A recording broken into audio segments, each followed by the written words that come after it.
guy, just like tagging in, just hitting me with the fucking Hulk Hogan elbow drop, and I'm like, what the fuck did I do? I'm just trying to start my stream, goddammit. I was about to talk about how great everything is. I was about to talk about how fantastic my life is, because my life is fantastic right now. My life is much more fantastic than it's been in a very long time. And you guys are just here trying to ruin my fucking vibe, bro.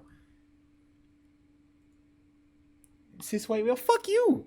Just because I'm a cis white male doesn't mean my life is always good, okay? It's not how this works. Dude, okay? Look, okay? I have a job interview on Friday. I finally got rid of my stomach bug. No longer am I ill and my stomach feels like shit all the time. And I don't want to eat, which is nice. I finally want to eat again, which is great. I want to talk about all the love I've been getting, because I've been getting so much love from the hockey servers, from the Minecraft hockey community. Has been showing me a lot of love recently, and I feel great. I feel fantastic. The people love me, ladies and gentlemen. What can I say? The people love me.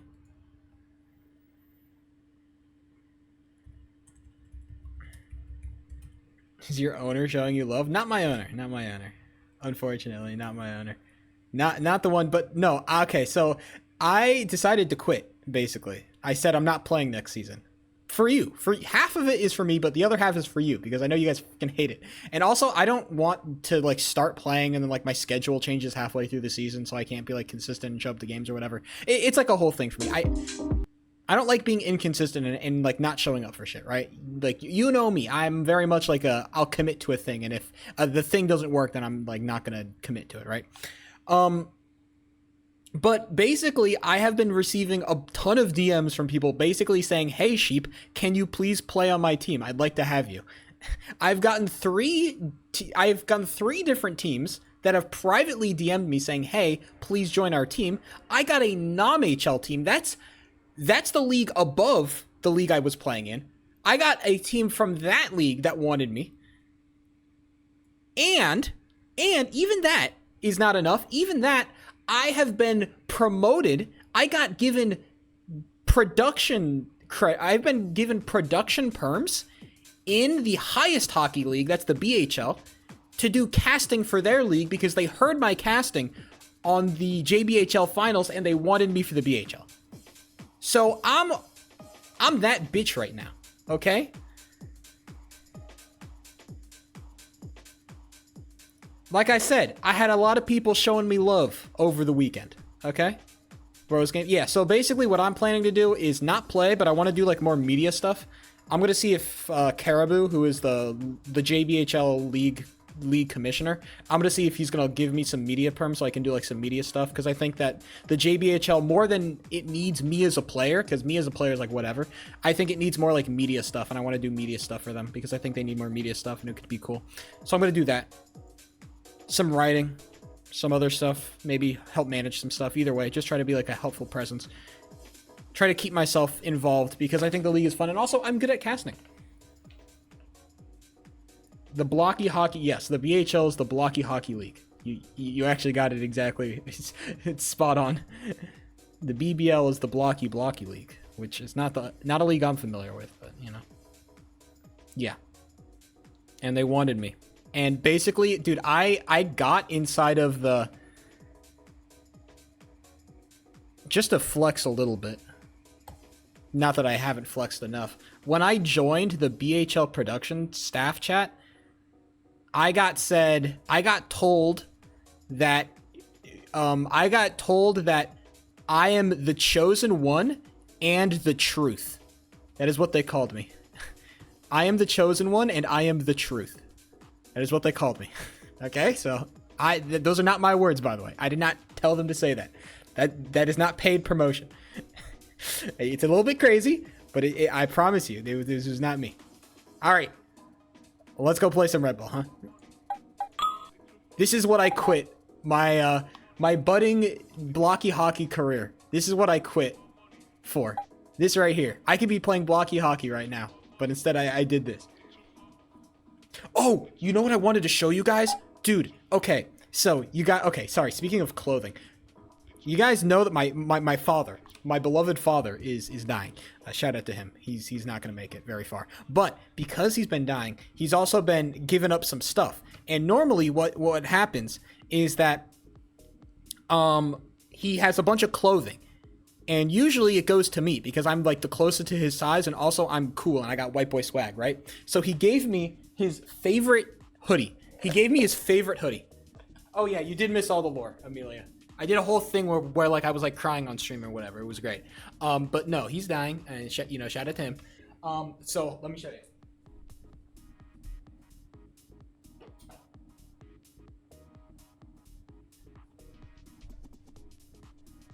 This is what my father gave me.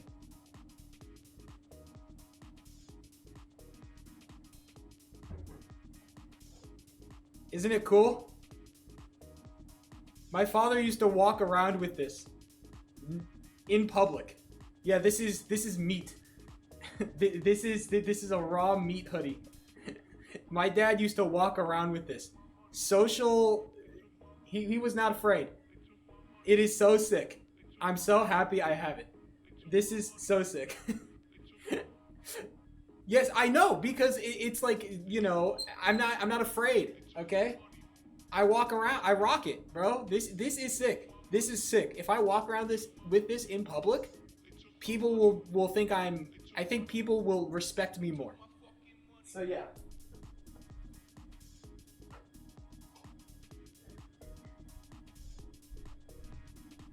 Breaking gender norms. Yeah, I'm just wearing meat. I'm over it. No, I'm not over it. I'm not over the fact that my dad died, but I'm not about to, because I don't need to talk about like the deep abscesses of my feelings about my father's death, okay?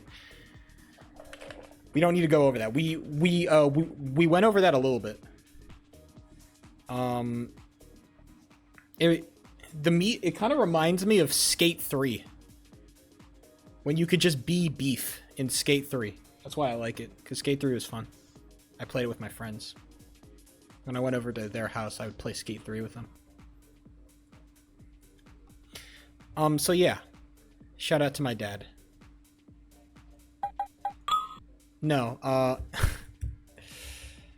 I know I am kind of callously talking about my father's death, but honestly, there's only like I don't know how long I'm allowed to. How long is it going to be like sad, like, oh, we shouldn't talk about it until I just like turn it into a joke? Because that's what all people do with, you know, grief. They turn it into memes at the end of the day. Is that not what we all do with grief? We are all victims of grief, and then therefore we turn it into jokes so we can cope better. Is that not what all of us do? Yes, grief like Geometry Dash. Every time I go to bed, I find myself in a place. It's covered with hell-themed decor, and I'm thinking in myself, as I'm dreaming, I'm thinking, as I'm constantly dying to the first spike over and over again, I'm thinking, like, wow, this deco is so awful. I wish they wouldn't have another hell-themed top one. Every time. It's what happens every time. It's a horrible dream. It's actually a nightmare. I wake up in cold sweats. Not because I'm dying over and over again. The dying part is easy. It's just the decor that's like, oh my god, this sucks so bad. Like I understand that hell is supposed to be torture, but like, why does it have to be? Why does it have to look horrible? Right? That's my thing. Like when I go to hell, I would prefer it to be like something unexpected. I don't want to go like to generic hell where it's like fire and brimstone and everything sucks. Like, I know everything's gonna suck. That's the point of hell. But I also want it to be kind of like interesting and like cool. It's like unexpected. Maybe it's cold. Maybe it's like lukewarm. Maybe it's like uncomfortably warm, where you're like you're wearing a sweatshirt, but you can't decide if you want to take it off or put it on, because whenever you take it off, you get too cold. But then whenever you put it on, you get too warm. I don't know. I would prefer like some unique flavors of hell.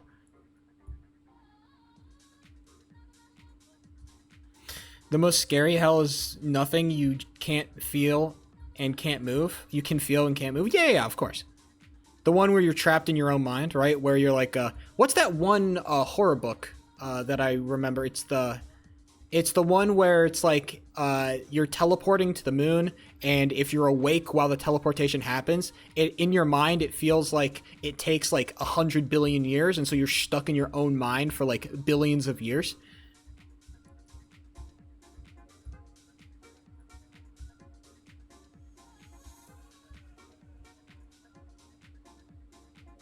Like when I go to hell. Well, I'm going to go to hell. I don't think. Sorry, I shouldn't say that.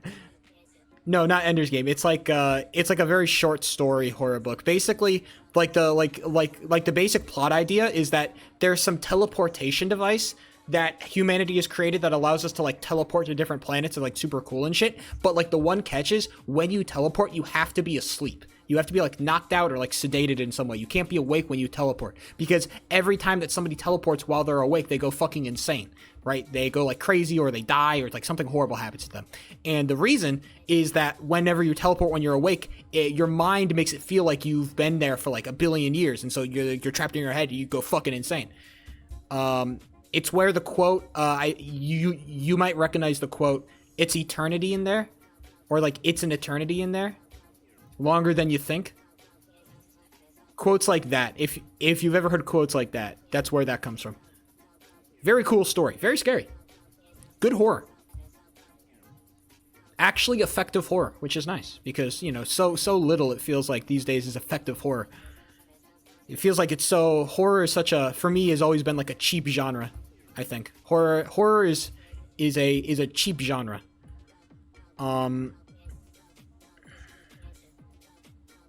And I feel like good horror is like very rarely done well. You could low-key use that to solve cancer? No. What do you mean? You'd go insane, bro. You have no external stimuli. You'd kill yourself. What are you talking about? You're stuck in your own mind for a billion years? No, that's like... No.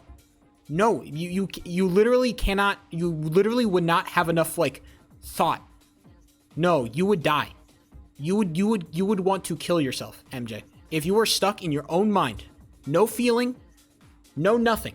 I am simply an entity that is floating around in space. I can't feel, can't touch, can't move. All I can do is think. All I can do is think it myself. I have no outside stimuli, no nothing. For years and years and years. How long could you make it? You could make it maybe an hour. Maybe an hour. And I'm saying maybe. And an hour would be such a strong... No, you cannot even make it close to a year. You would go insane. You would go insane if you were trapped in your own mind with no... No, MJ. Don't, you are trolling right now, MJ, unfortunately. An hour? Yes, I'm not kidding. Okay? You could make it maybe an hour. You would kill yourself. You don't comprehend how long time can be. Or you should know how to comprehend, okay? You were a kid one time when you wanted to do a thing. And like you're just waiting and you're waiting for that thing to happen. And you can't, and you're not doing anything else because you're like stubborn or something.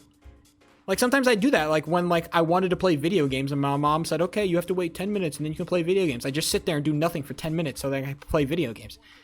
And those 10 minutes felt like for fucking ever, dude. It was awful. I was sitting there doing jack shit for 10 minutes.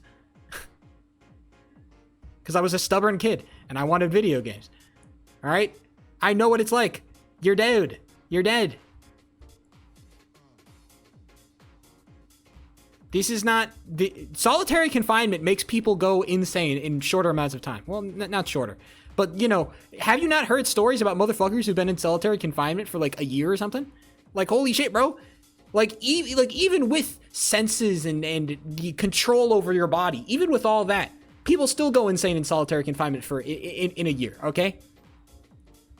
There have been studies like your brain will literally like you will literally suffer brain damage from that shit. Like you will suffer severe brain damage from not being able to interact with like other people or with like things or like have stimuli. Without stimuli, your brain will kill itself. What's worse? Like there's nothing worse to the human brain than a lack of stimuli. That's like the worst thing that your brain could ever possibly conceive of, a lack of stimuli. It will choose in every single circumstance, it will choose something over nothing. There's one worse thing? No. There is nothing worse. Don't say non-existence is worse. Don't say like death is worse, because that's not a thing that you can comprehend. You're just dead at that point. Falsified Labubu. Wouldn't that be called a Lafufu? Isn't that what they call it? A Lafufu? If it's a fake Labubu, it's a Lafufu. I know this because when I was working at the TV station, one of our anchors did a segment on Labubus, where she brought in her own Labubu that she has. and they did a segment about Labubus, and I was the cameraman for that segment, by the way, if you're wondering. I was holding the camera. I had to do the close-up on the Labubu. Okay, now back up, 3 shot. Watch your headroom. Watch your lower third.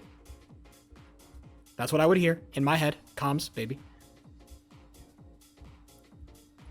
Is this a Lafufu? Oh, no, it's gonna be like a gun pointing at me or something. What's a Labubu? It's like a doll thing that you clip onto your backpack. It really is nothing.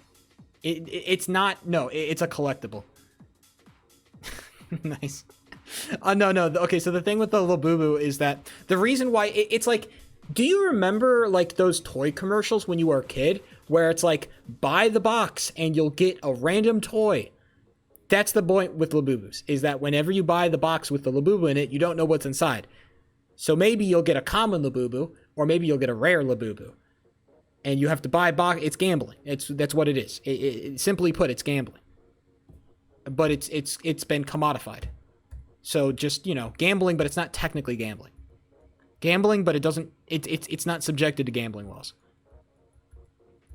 Is there's a one super special secret? Of course there is. There's always a super special secret Labubu. But of course. Hello Kitty-fied. I already hate Hello Kitty. I have the worst glare right now. Sorry. There is a metal ladder outside and the sun is shining right down on the metal ladder, and every time I look at it, it's like I'm being flashbanged. This is horrible.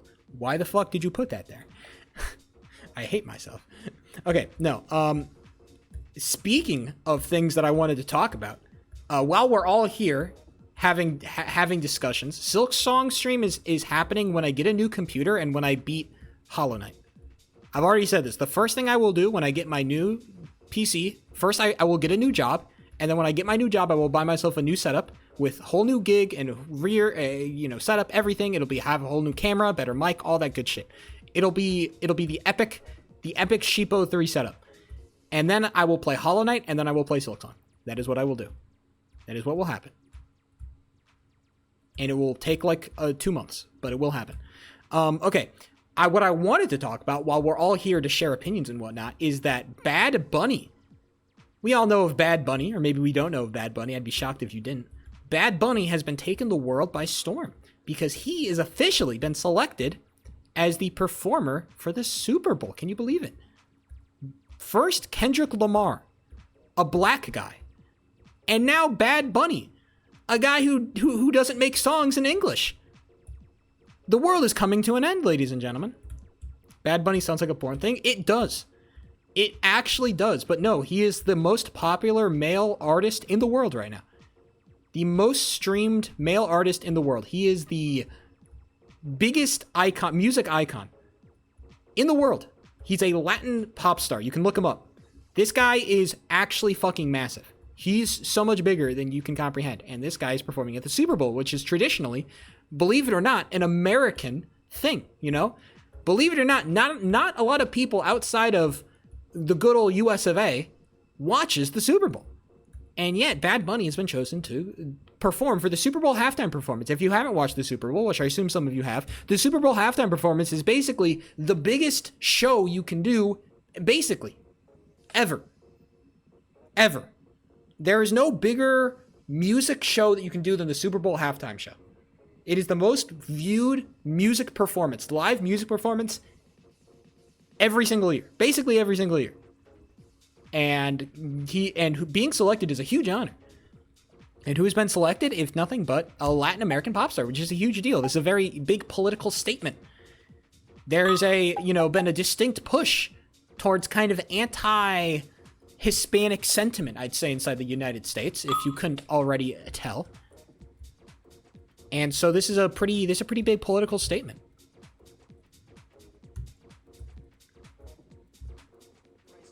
The most streamed? Oh no, I'm talking about like music streams, not like a Twitch stream. Streamed isn't like the amount of times people listen to a song. Like you go into Spotify and you check the amount of monthly listeners or whatever. Yeah, Kaisnat is the biggest streamer, but I don't really watch streamers that much, honestly. And I feel like streaming as a form of content, I think, is dying out, unironically. I don't know how long streaming as a medium has. I think that we're actually just going back to YouTube. We are slowly returning to YouTube.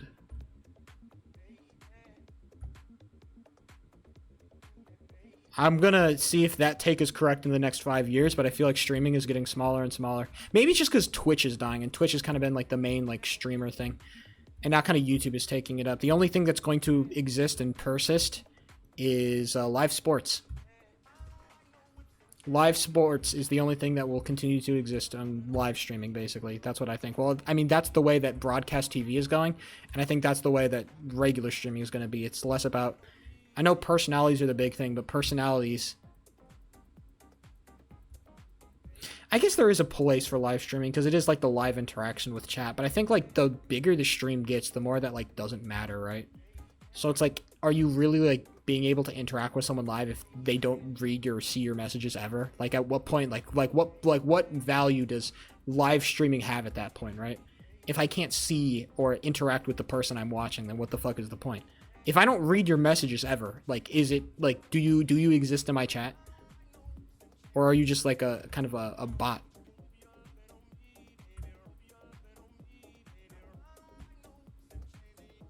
Streaming is technically bigger than it's ever been, but it's not like focused on independent streamers. I feel maybe that's an interesting perspective. I think it's hard to see like how big streaming actually is, because I think Twitch is like on death's row, basically. Twitch is like in the next 5 to 10 years is not going to exist unless somebody just wants to dump money into it. Twitch is a money fire because they refuse to improve their platform, and also because, you know, for a lot of reasons, but mostly because they refuse to improve their platform. Too many celebrity collabs? No. It's about personalities, right? That's always what live streaming has been about. So I think celebrity collabs are kind of like the natural evolution of that now. It's just more personalities. If you have a personality, they want you on stream. If you're a celebrity without a personality, you don't go on live streams. You don't do podcasts, you don't do any of that because you're going to get fucking destroyed. If you don't have a personality, you're doomed. Hello, CST Julian. How are you? Popular MMOs is back. You know what? Here's a hot take. I was never a big popular MMOs guy when I was a kid. Of the Minecraft YouTubers I watched, it was kind of just like Sunday, honestly. I was kind of a ride or die for Sunday. Nobody else did it like him. I'm a feminist. Well, at least CST Julian is. Destroying feminist. I am. And by... Alright, I was about to make a joke that I now realize is like not very funny. Not because it's bad or anything, not because it's like harmful. It's just not a very funny joke. I caught myself before I made an unfunny joke. Look at me, I'm improving.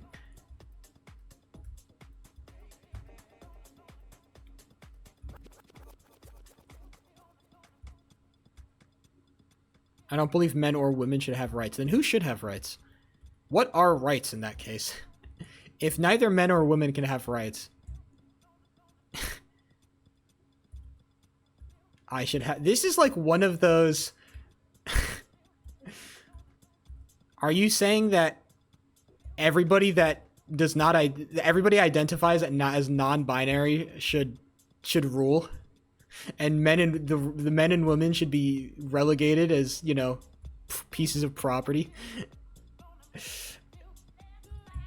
Alright, so this is just like non-binary extremism. Not an ideology I've heard a lot of, I'm not gonna lie, you know? I've heard a lot more of like, white supremacy, black supremacy. Non-binary supremacy is definitely a new one. I don't know how that fits into the patriarchy. The glass ceiling is just getting gender reassignment surgery.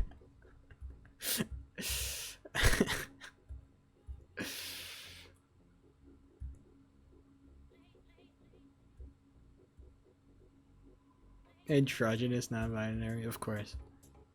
This is like back in like the 1800s when like we were racist against Irish immigrants, but nobody could really figure out what the fucking Irish immigrant was. So half the Irish immigrants that looked Irish got, you know, kicked out, and then the people who were like half Irish, like they didn't really know what to do with them.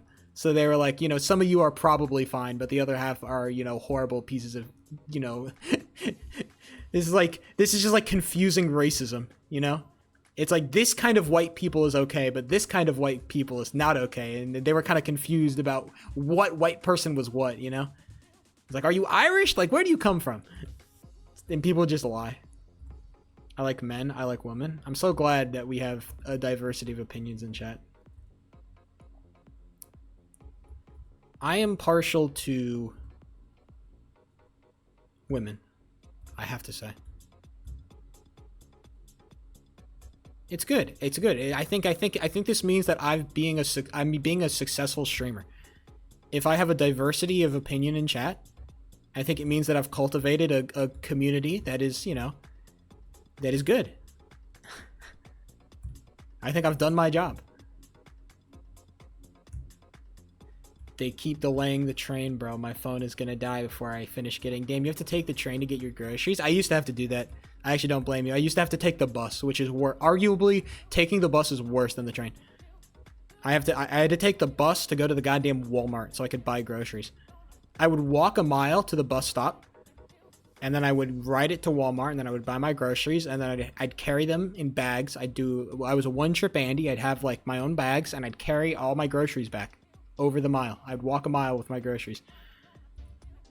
And now I do kind of the same thing, but it's not a mile. It's like a fourth of a mile, probably an eighth of a mile. I'm very close to my store, so I just walk there or walk back. It's great. It's not a Walmart though. I shop at the grocery outlet. But Walmart is not a bad place to get groceries because there's hella cheap. If you just kind of put it out of your mind that, you know, Walmart is kind of like an evil scum corporation. Or like, sorry, not saying that grocery outlet isn't, but it's like, it's more evil and scum than other corporations, you know? Of all the corporations out there, I think Walmart definitely is up there in terms of evil scum corporations. But they do have good prices. And their store brand isn't bad. Great value. I mean, I'm sorry. I shop at Safeway these days. Safeway is the other closest grocery store that I have, and their brand is Signature Select, and Signature Select fucking sucks. Signature Select is awful. Walmart has no real cashiers. Well, I had to go to the cashiers one time because I wanted to buy some Mike's Hard Lemonade, which is really good, by the way. You should, if you're allowed to purchase alcoholic beverages, consider some Mike's Hard Lemonade. It's really good. Not super alcoholic either if you're a little pussy bitch and you like sweet things. You like alcohol? You know, me and my mom are actually having this argument. Me and my mom have very different tastes in alcohol. Because we went to like my mom, so when I was hanging out with my mom, not last weekend, but last weekend, we went to some like beer bar, and there was like this thing where you could get like 5 different beers in like a little taster menu. And my mom was like super excited about that shit. And I'm like, hell yeah, let's do it. Let's get like 5 different beers. And so we all like, me and my mom selected some different beers about like things that we thought would taste good. And I selected all the sweet beers, and she selected all like the fucking hard beers. She like drinking Guinness and shit. Well, maybe not Guinness, but like something a little bit like deeper and richer. And I like the fruity beers. And my mom is just the absolute opposite. She hates the fruity beers. She hates the fruity beer. I love fruity beers, dude. Some like nice, sweet, fruity beers, bro. Oof. A really good one goes crazy. Fruities and having fruit. As in like, yeah, being sweet and having more fruit notes as opposed to having more like barley, grain, hops, you know, stuff like that. Like a lot more bitter flavors, right? You kind of go towards sweetness as opposed to bitterness. Not saying that bitterness is like inherently a bad thing. It's a deepness, rich, like there's a whole bunch of like different aspects to a beer, right? And for me, I'm not calling myself fruity as in gay. It's not me, you know, expressing my love for men. This is just me saying I like sweeter beers, which some would argue is tantamount to being gay. Some would argue, but I am not some. Gay like that because it was funny. Why do you think I said it like that? Because it was funny. You can be fruity and like women. You know, I feel like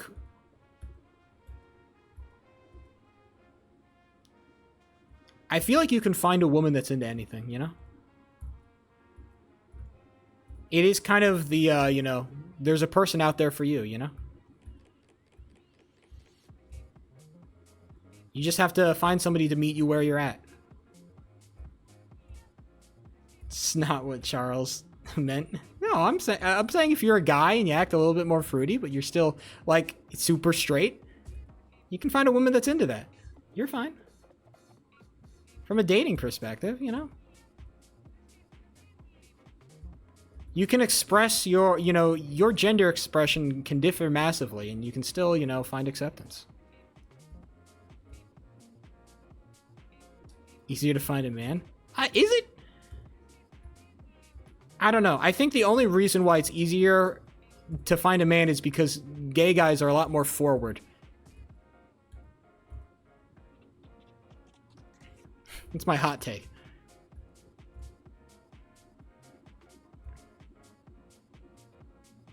I've been hit on.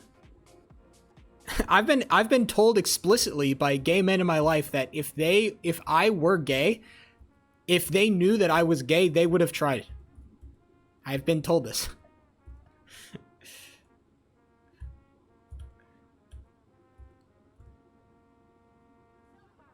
I had a friend explicitly tell me that he thought I was very attractive and he would have and if I wasn't straight, he would have, you know, he would have tried to get with me. Now that same person, the only reason I'm bringing that person up is because I recently asked that same person for a reference for the job interview I'm going to on Friday. I asked him because they're requiring that I bring references. So I asked that guy. He's great guy, fantastic guy, really super great guy. Is this why my girlfriend is like half a foot taller than me? That's sick.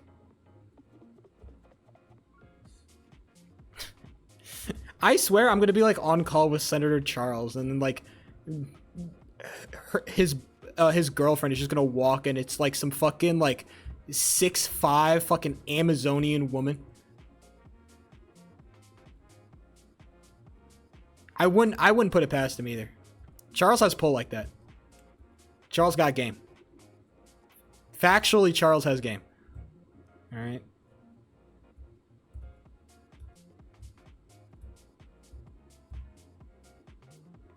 For a reference. See, Spider Pig. I have references. I DM'd. This job is the first job I've ever had that actually asked me for references. And I was like, I'm locked and loaded, bro. I got references. I got people who fuck with me like that.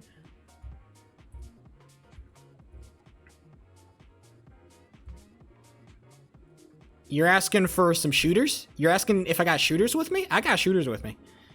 The only thing for this job is that I have to get some new I have to buy some new shoes. Because my old work shoes are fucking decrepit and broken. And they look like shit. And so, you know, I need to look, you know, semi-professional. So I'm going to be purchasing some new shoes. How is your chief? I don't have one. Well, you didn't have to yell, Amelia. It's just an honest question. Because I'm not a lesbian? Okay.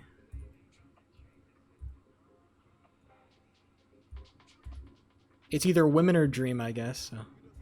Now, you know, I guess between those two options, you know, I know where I would go.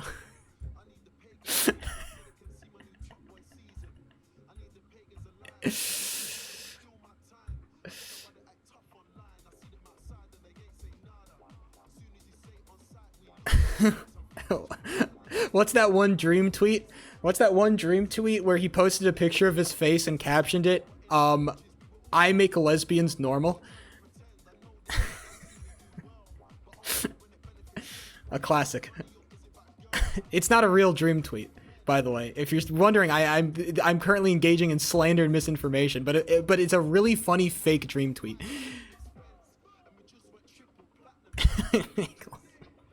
That shit fucking that might be like a top 5 funniest caption of all time. I'm not kidding. I gotta go before my phone dies. I might need to get to the store. Boy, I always make sure my phone is charged before I walk to the store. You're throwing. I was listening to a CSGO tournament, and I made sure that my phone was up and ready because I was not about to go and miss a game. And miss a game. Are you cisgender or normal? Type shit. I am cis. CSGO? Well, yeah, back when CSGO existed. Yeah, back when CSGO existed. I went to the goddamn Walmart. In 2022, I was at the Walmart shopping, listening. Same phone and same earbuds that I have right now. Do you kidnap autistic kids? That's crazy.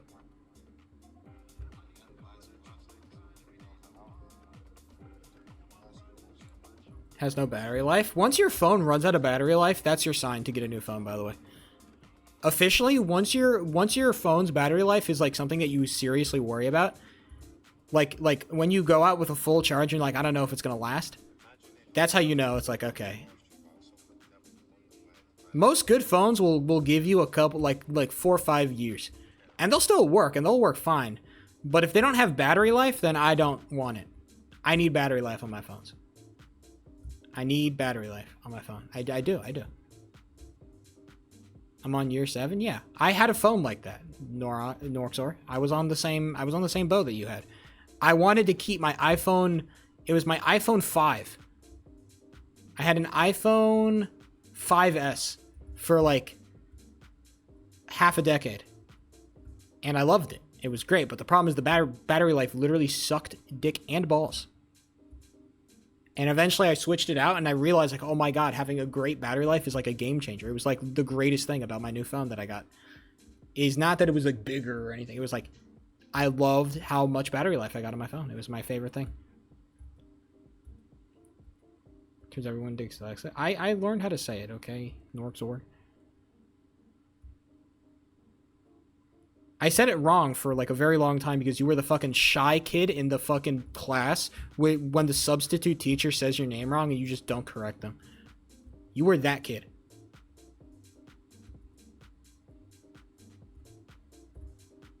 Like everyone does it. You think I don't know what that's like, Norxor? Do you think I am somehow immune to this experience? Do you know what my fucking name is? Somebody say my name in chat right now. Somebody type it out. We're doing a test. What's my name? Real name. Not my online username. What's my real name? I'm giving you permission to call me by my real username. Thank you. That is correct. You know how many times people have mispronounced that? I forgot your name. Don't worry. I do the same thing. I don't remember my name. Yeah, I get fucked up.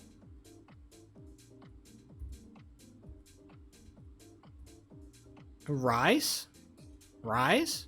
What is their name? Rice? Like the Rise or Rice? Baron? How do you pronounce? Well, it's not spelled like that. You're misspelling it, and that's why you're going to mispronounce it. It's not Hoffman. It's Homan. Hohmann. Ho-man. It's a very distinctive ho. It is Ho-man. That is how you pronounce it.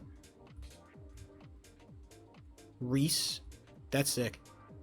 That's a sick name. I like that guy a lot. I like people with sick names.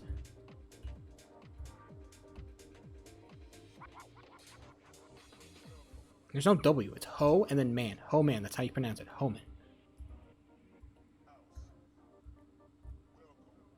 It's crazy. Nobody wants to say it like that. Everybody gets like, oh, Hoffman? Cress Hoffman? No, it's Homan. It's how you pronounce it. It's Ho-man. When I get married, I will be taking my wife's name. I think. I think I'm gonna. I think if I get married, I will be. I'll take my wife's last name. I think I'll be. I think I'll be. No offense. I think I'll be ditching it. It's not the most. What are you even doing in Sheev's stream? What are you doing in my stream, CST Julian? What a crazy question to ask somebody. What are you doing in my? You know what? Actually, sound off in chat. What are you doing here? Sound off in chat. I want to know why the fuck everybody is here right now. Give me a good reason.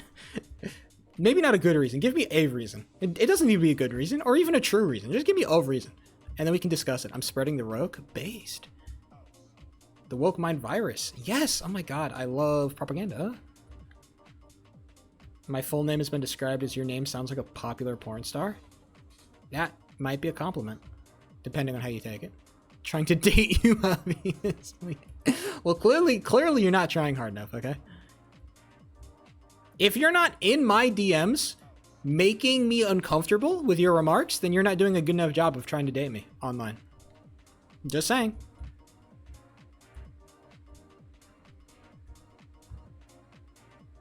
It's happened. More than once. Problems with existing with a face online, I guess. It's probably a lot worse for, like, women. But luckily, I'm not woman. Luckily is a crazy thing to say. But I'm not woman. And so I don't have to deal with it nearly as much, but it's happened for me. Don't worry. Believe it or not, there are psycho fucking bitches in this hoe. There are some psychos in this hoe. I got more pull than you, sheep. I'm not saying you do. I'm not saying I do. I'm not saying I have more pull than you. What I am saying is that being online, you know, terminally online children think they have a chance. Or I don't want to say all terminally online. Some terminally online children think they have a chance. And I'm like, bitch, get the fuck out of my DMs. With sheep. Oh, I got more pull with sheep than you. Oh, sorry. I definitely misread that message. That's crazy. I'm super dyslexic. 100%. I have a lot of... Charles has a lot of pull with me. If there's one man who is like, he can DM me and I'm like, I'm kind of a down bitch for, it would kind of be Charles.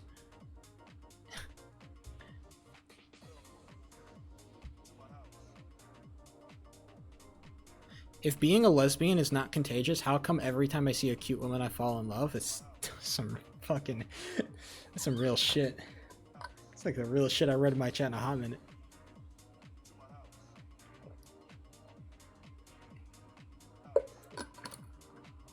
You should make a TikTok video with that being the text on screen, and you should be like, I don't know, like looking out over a bridge or something. That shit would do numbers. No, not pointing at the text. It should be a shot of you overlooking like a bridge at sunset, and the text is just on screen. That shit would do numbers.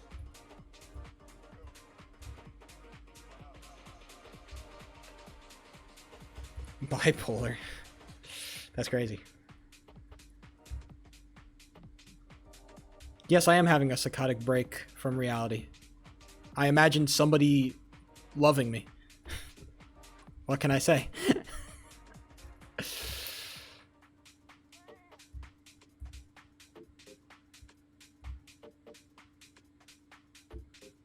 That someone is me, exactly. Charles is just making up this whole thing. Charles, I want you to close your eyes and then open them, and then when you open them, you're gonna be in a white room. Okay? It's gonna be padded as well. You're gonna be in a straitjacket.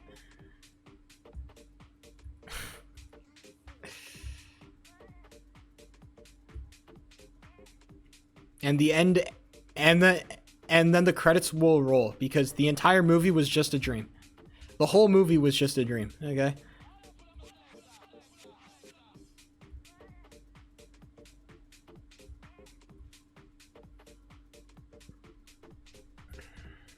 I need friends. Yeah. I think you do, CST Julian. I'd agree with that. I just have a tendency, me personally, I just do a really good job of making friends online. So this is like the benefit of having a stream. All right. If you ever want to be, here are the steps. If you want to become a valued member of a small community, if you want to feel important in any small community you are currently in, any community you are in right now, if you want to be a part of that community in any kind of like bigger capacity, here's what you got to do. Okay. You have to be a streamer. You have to have a face cam. You have to be generally entertaining, or like not even entertaining, just like charismatic to a certain extent. And then you also need to be a chill guy, and you need to participate in the community and do the things. And at some point, somebody's going to find your stream, and they're going to be like, yo, this guy's pretty sick. And then you're going to befriend that guy. And then that's going to happen a couple of times. And then those people are going to introduce you to other people. Then through other means, they're going to find out like also you're like pretty chill and cool. And then therefore you're going to build a kind of a web of people who know of you and like you. That's how you do it. All of this is jump started by streaming. That's how this works. Yes, like a pyramid scheme. It's exactly like a pyramid scheme actually, except I'm not selling anything. Except myself, I guess. Sheep was chill, so I befriended this fucker. Basically, it was like, that's kind of how it works. Except, like, this is how it works every single time in, like, every single, like, online circle. If you're trying to make online friends, this is how you do it. You just generally be a chill guy, and eventually you'll get exposure. But I streamline the process of being exposed as a chill guy because I stream. And so I'm able to express my chillness more, you know, outwardly, right? Somebody can come and talk directly to me. And so I can express my chillness very quickly. And so for me, I get kind of like I get a boost in being exposed as a chill guy. I mean, I literally had somebody like DM me saying like, hey, come play on my NomHL team. And I'm like, NomHL? That's the level above JBHL. I'm not supposed to be playing there. And he's like, yeah, I don't care. I liked playing with you last season. I want to play with you again. It was Bug, by the way. The Bug. Surprisingly, the guy who I literally on stream, I fucking yelled at. I yelled at him while he was in VC, while we were in the game, to shut the fuck up. And he still DM'd me and he wanted to play with me. And I guess that just shows, you know? It just shows that A, Bug likes me, and B, I also have a lot of respect for Bug. He took that shit on the chin and he kept moving. I got a lot of respect.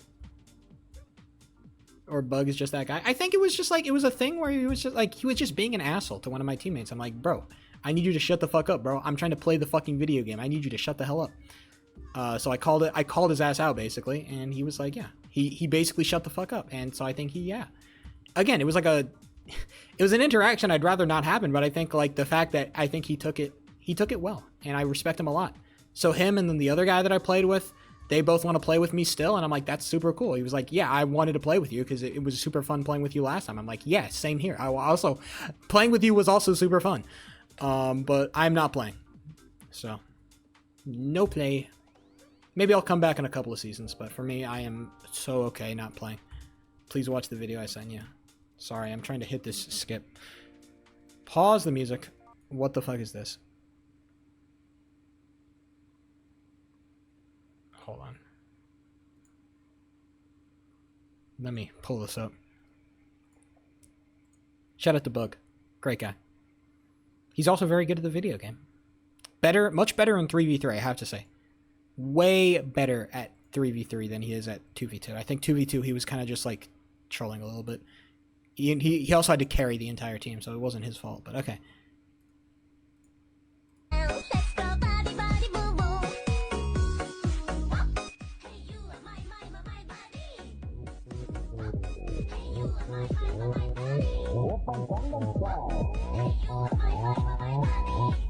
Do the fucking dance, asshole.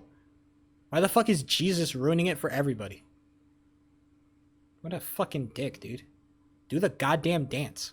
I didn't play this damn song so you could do Gangnam Style. I did it so you could do the goddamn dance. Do the stupid dance. God, I hate this. Sorry.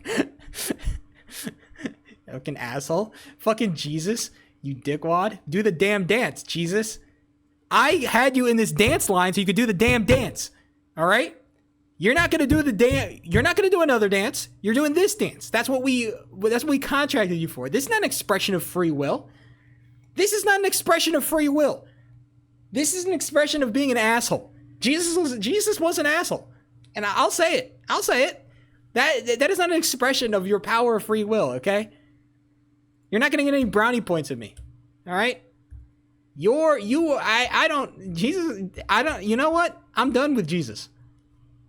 I'm done with Jesus. All right? I'll say it. I'm finished. You're going to hell with it? I was already going to hell, okay? Nothing I say or do will change that. That's not true. Look, I'm just solidifying my spot, okay? I don't want to be like halfway towards hell, halfway towards heaven. I'd rather be one or the other, right? I want a good seat either way. That's what I want. If I'm going to go to heaven or hell, I want to have a good seat. I don't want to be like halfway through. It's like, man, I don't want like the devil and the, I come up to the chopping block and then like the God and the devil are having like a bidding war in my soul. I don't want that shit. I want to be I don't want to be like God's side bitch. That's what I don't want to be. I don't want to be God's side bitch.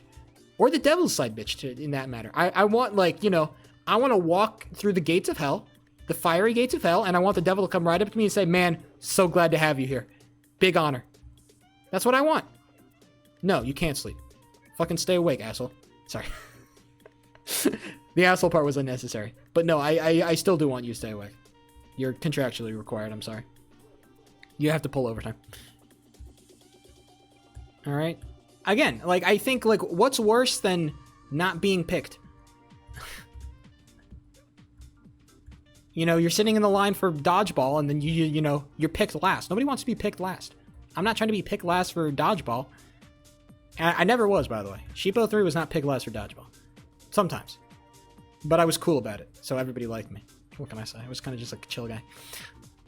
I'll stop being a hater. Sorry, I said I'd stop being a hater towards people who deserve it. If somebody deserves my hatred, I'm gonna speak on it.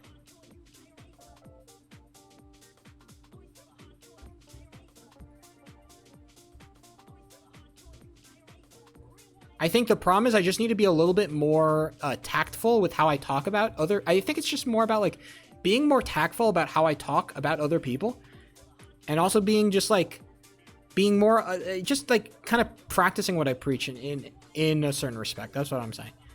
With like the whole stop being a hater thing. It's about being aware that, people have different reasons for doing things, okay? Give people a little bit of grace, I think. Have some empathy, basically.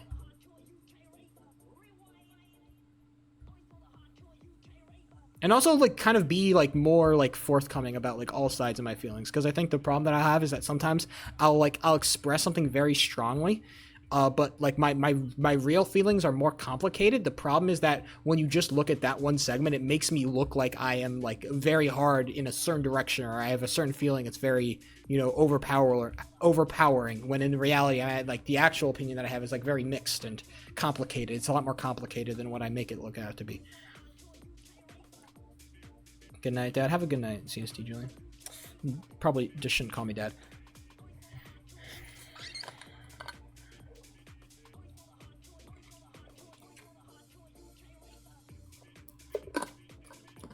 I didn't buy food this week.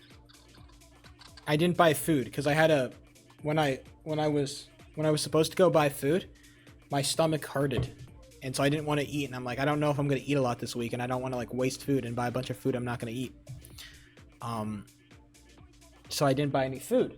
But then my stomach stopped hurting. I'm like, oh shit, what am I going to do? Because I don't want to take my ass to the grocery store or anything. That would be terrible.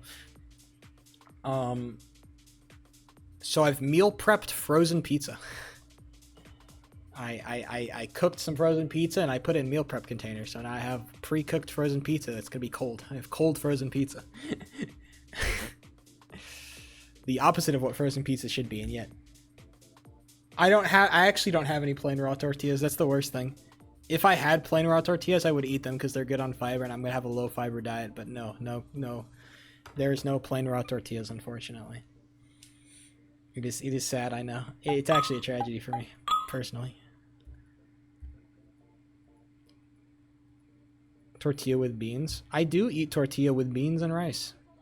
Except what I do with the tortilla, like what I traditionally do with my tortilla, is that I'll tear it up. I'll tear it up into little pieces, and then I'll mix it with my beans and my rice and my other like accoutrement. It's very Brazilian, yes. But it's mostly because I'm a big beans guy. I think beans are like the secret to health. That's my new. I think like being healthy means eating more beans. I think beans are like the superfood that people should be eating more of. Eat some fucking beans. You're doing a cultural appropriation? Yes. Yes. All right. I do white rice with canned beans. I wash my canned beans and I mix them with my white rice, and that's the basis for all of my meals. That right there. 2 cups of rice, 3 cans of beans. I'm thinking about upping it to 4 cans of beans, but I think 3 cans is enough. It's a lot of beans. 3 cans of beans, 2 cups of rice, and that's the basis for 6 meal prep. With tomatoes up? Nope. Nope. Nope.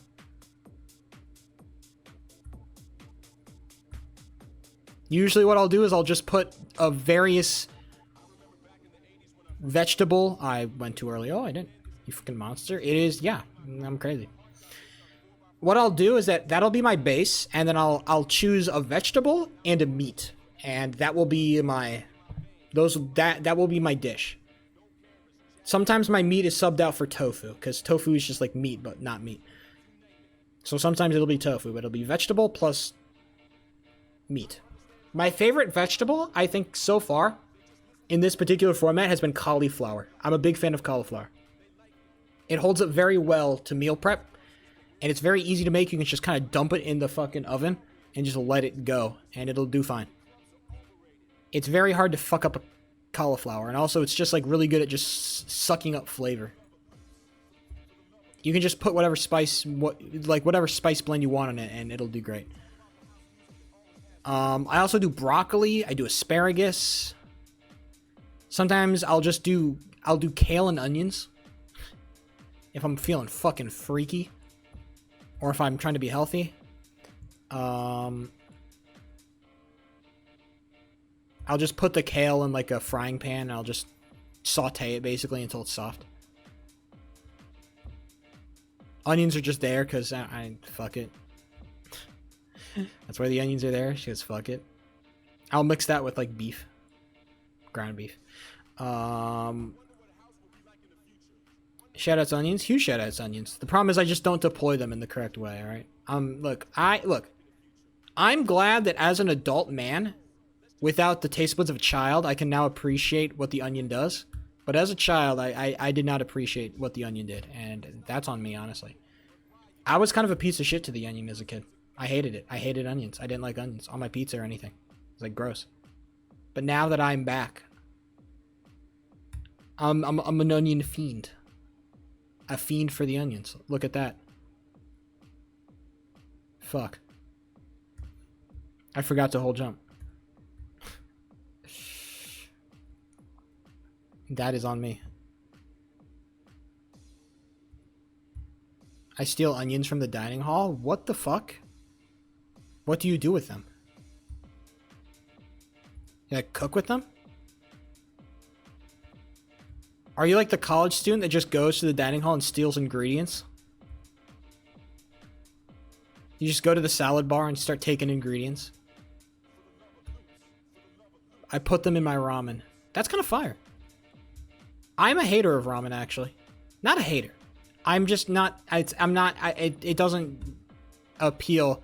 Look, the problem is, like, I had a thing where, like, I bought, like, a 6-pack of, like, ramen. Of, like, the instant ramen. I not a 6-pack. I bought, like, a 10-pack of the instant ramen, and that's all I ate. It was, like, only instant ramen, and I wanted to kill myself.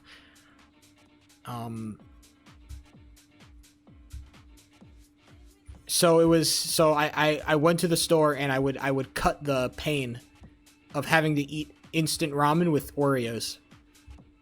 That was how I cut the sting of only eating instant ramen. I would eat instant ramen and Oreos.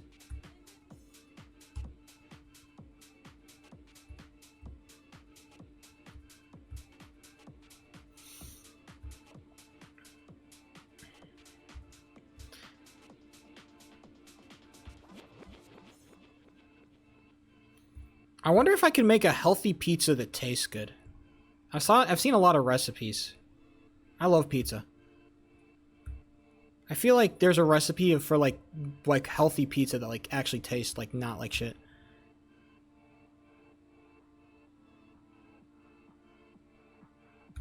There's gotta be.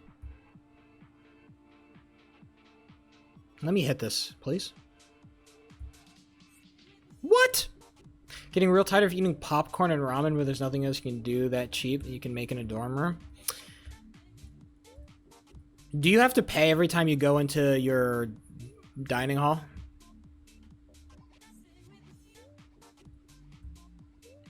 I don't know how much food they let you take in the dining hall.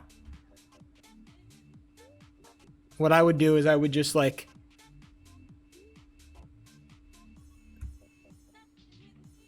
I have a meal plan, but I mean like after it's closed, you can't take shit. Oh, you're talking about after it's closed. Okay, then at that point, just fucking lock in, bro. I had a meal plan too, and I just like... I would just make sure my meal time kind of happened around my class schedule, okay? That's what I did. And if I didn't, then I fucking starved, and that's what I did. To be fair, I'm like I've been on a 2 meal a day type thing for like a while, alright? Well, not recently, like my meals has been different for like work and stuff, but like, yeah, 2 meals a day I think is actually optimal. I think the 3 meals a day stuff is propaganda that is shilled to you by woke liberals. I think the woke mind virus created 3 meals a day. X is the hypotenuse, that is true. Sheep apply Pythagoras. A is squirt, B is squirt, and C is X. What? I didn't read that right.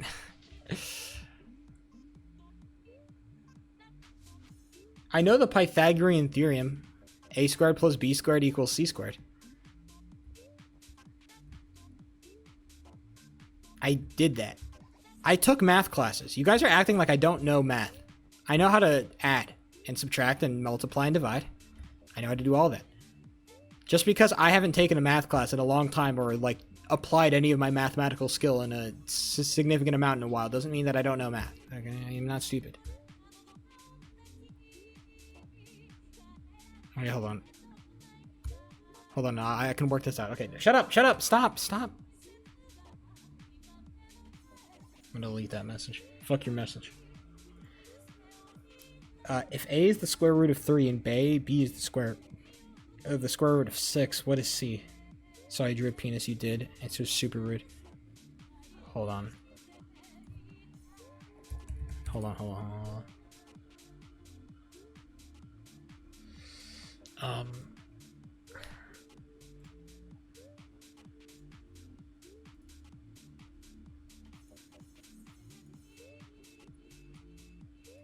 Okay, so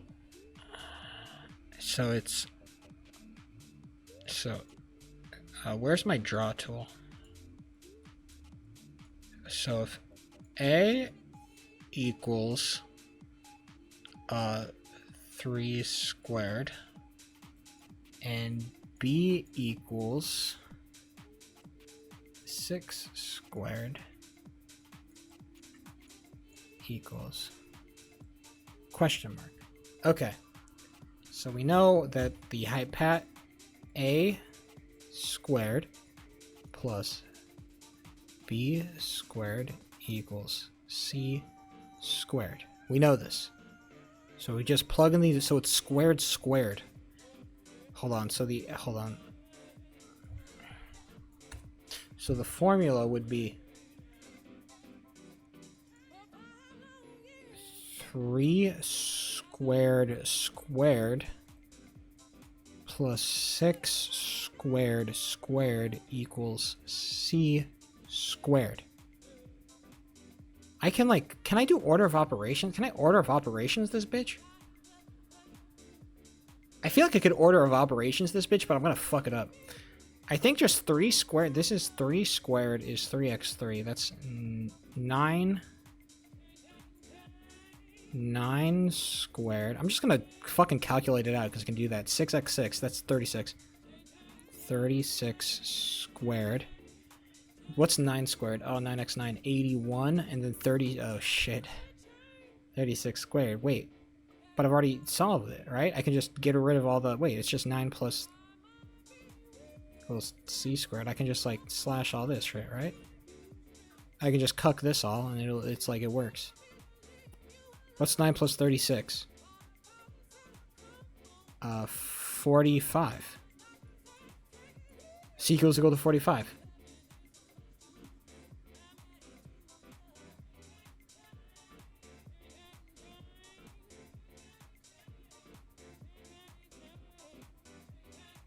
Well, you asked how much is C. If A is square root of 3 and B is square root of 6, how much is C? If I'm applying the Pythagorean theorem. Wait. Did I not do it right? You cut the, can I not cut the squares? Am I not allowed to do this? I fucked up order of operations, did I not? Square root of 3 square, what? You said squirt is just square root of 3, no? Wait, is this not correct? This is correct. And this just cancels? You're being, wait, this just cancels? You can do that? Fuck, man, dude, I haven't done order, you guys are asking me hard questions, okay? I haven't done order of operation shit in fucking, it's like deep in the sauce. Bro, I don't know, okay? You're so deep in the sauce. And I don't have a calculator. Why are you asking me these, like, high school mathematics questions when you know for a fact I haven't been in high school for more than half a decade? It's been 7 or 8 years since I've taken a high school math class. Why are you asking me 7 or 8? Why are you asking me these questions? I can't do this.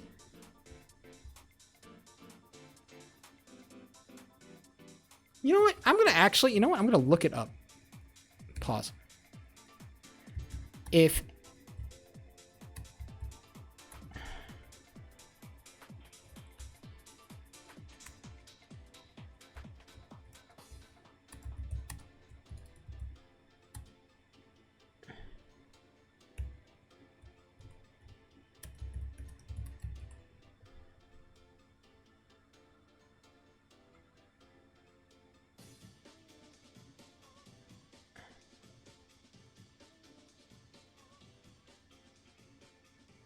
oh, I did it. I did fuck it up. Oh, yeah, I did fuck it up. I did fuck it up. Oh, I did fuck it up. I did fuck it up. Because I did the order of operations wrong. The fucking Google AI exposed me. Look at the answer that Google AI got. It's because if you look here, it's like the C, if C squared is not this, look, you have to take the square. You have to square root the thing to like get rid of the squared. You have to square root it. That's the opposite. That's the inverse of the squared is the square root.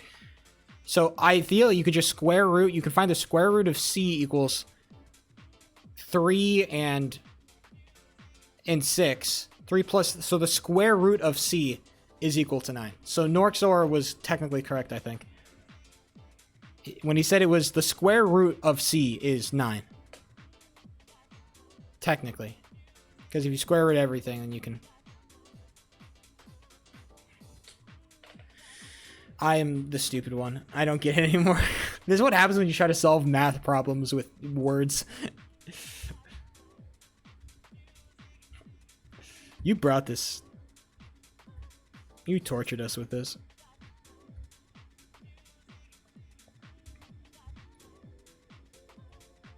Oh, I have a new favorite. I have a new favorite Minecraft YouTuber. by the way, if you're wondering. My new favorite Minecraft YouTuber that I found recently is, I don't know if you've heard of him, a brother called Judelo. I feel like his name might have been passed around. But Judelo is a guy whose entire gig is, like, he plays Hoplite, that server that I used to play, and he just makes traps. Yeah, Judelo. His video production has gone up and, like, super heavily since I first found out about him. He pulls big views because his video production is way better now. But he just makes fucking traps, and he just traps motherfuckers. He sounds like a nerd. He is kind of a nerd, but his shit is just like, he traps, like, he finds the best PvPers, and he just traps them. He just makes them fall on dripstone or something. And he has, like, really interesting, cool traps. He got invited to an SMP. This is why I recently rediscovered, because he got invited to, like, one of the streamer SMPs or, like, the YouTuber SMPs where they like to make the, I made the craziest, like, whatever. And instead of doing, like, basic, like I made the craziest trap to kill all the members of this SMP, he just does, like, normal shit. He just does normal traps. And he just gets everyone. He's great. He makes really cool traps. Really inventive, interesting designs. He made a trap where he used the knockback generated by 100 boats inside of the same block, and he used entity cramming to push somebody into a fall trap. I'm like, that's genius. That's genius. What a great way to trap somebody. What a genius thought. He's the shorts guy. Yeah, his full videos are better. Just don't watch the shorts. Just watch the fucking full video, bro. His shorts, I'm sure his shorts are great. His full videos are just better, bro. He is the best because he doesn't fuck around. He just gets to the point. His entire thing is like, I get to the point. He explains with the trap. He explains what it is. He explains what it does. And then he just does it. That's his entire thing. No fluff, no filler, no nothing. He just gets to the damn point. This is the damn trap. I'm gonna kill some motherfuckers. He's great. Great guy. Great YouTuber.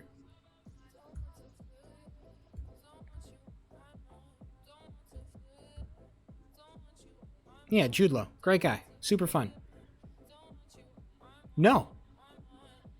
His thumbnails, everything about his videos kind of reeks of, like, I don't want to say reeks, but it has this, like, air of, like, kind of, like, very, like, I don't want to say low quality, but it's, like, very, like, it's not trying hard. And that's so great. It's like modern Minecraft content that isn't trying too hard. And it's super refreshing.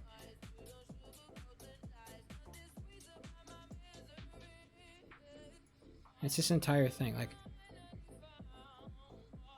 Like I can show you. I have his channel pulled up. This is Judelo's channel. Look at his thumbnails.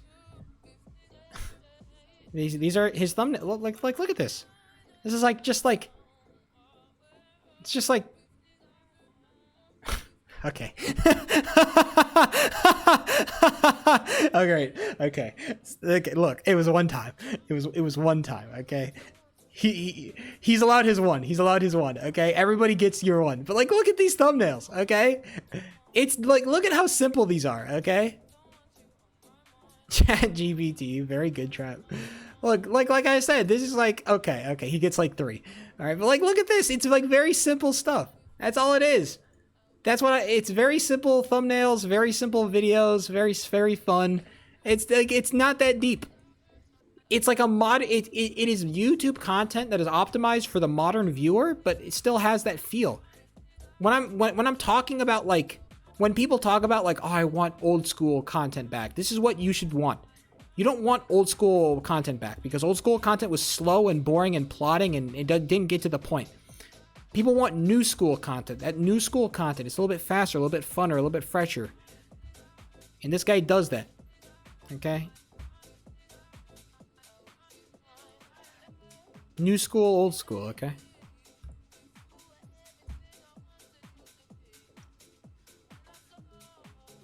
Yeah, either way, great content, very bingeable. You can watch like 5 of his videos like in a row. If there's one video I would suggest you watch from him, he did a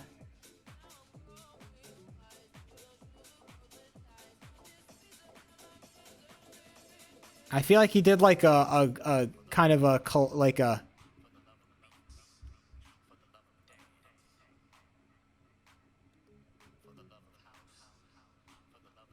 probably his latest video, honestly. That's probably the best because it's just like 19 minutes of just him he has like 10 different traps in one video.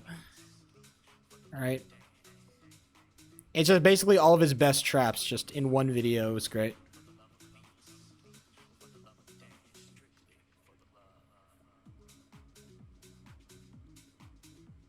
It's great. Either way, that's what I'm trying to... Look, either way, what I'm trying to say is this guy's great. I like his content a lot.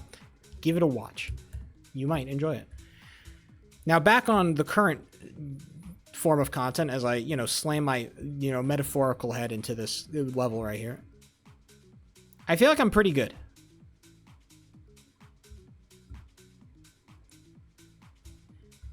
Obviously not super consistent, but, what do you expect? I think I want to try to do late game runs. I just want to go straight to like late game runs. Fuck it. I'm not even going to practice anything. Just straight to late game runs. Fuck it. We ball. What would I do hypothetically if I threw my monitor? I have a monitor that I could throw at the wall if you guys wanted me to try. It's a nice monitor though. I don't think I want to like break it.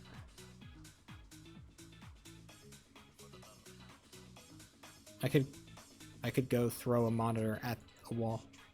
Spare it for a Silksong. That's what I want to save it for my new setup, or my setup that will eventually come at some point in the future.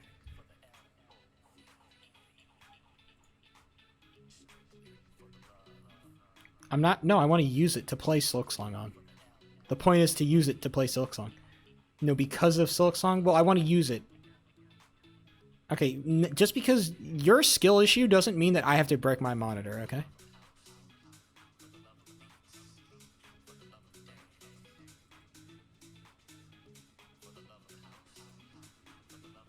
That's what this is. Don't lie.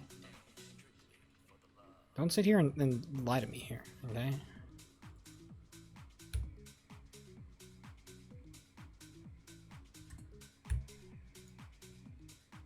You're getting 3x damage. Look, I'm not...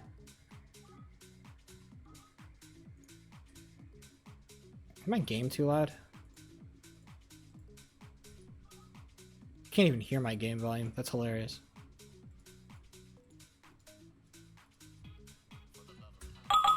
Oh, holy shit.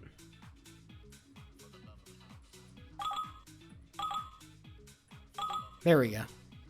Now it's a nice healthy volume of, ear destruction.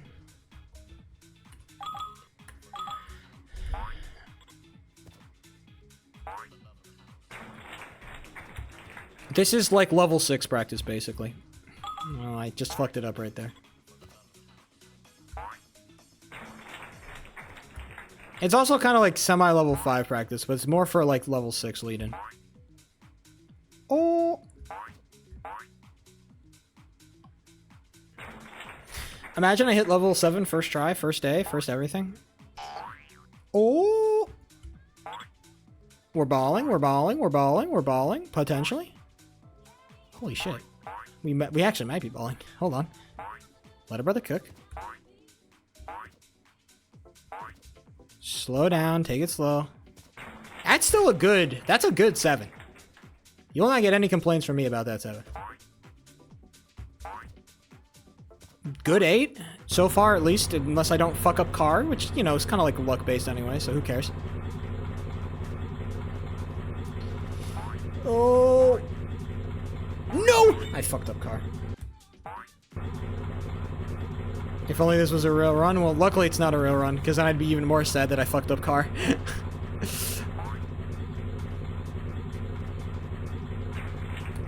Okay, one try. I get one try on 9. I get one try on 9. Oh, did I hit the frame perfect? Oh, I did! Ah! And I fucked up the goddamn jump. Oh, you know what? I brought it back. Huge comeback. Look at that. What do I got on level 10?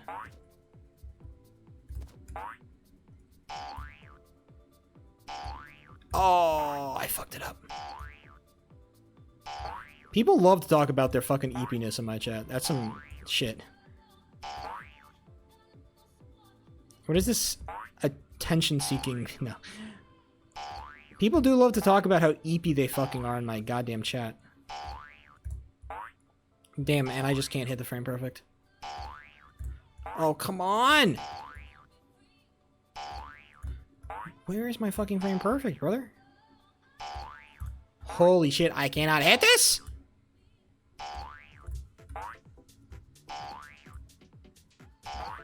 That's early! That's early! That's early! I finally hit it, but it's not good enough. Jesus. It's cause, okay, because we all are. Arguably, I am the worst of us all, but... I get to kind of shield behind it, you know? I get to shield my insecurities by, you know... with my suave confidence.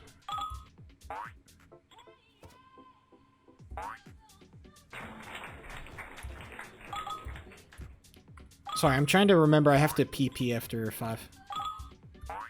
It's your gender? Yeah. Yeah. Yeah. Yeah, pretty much.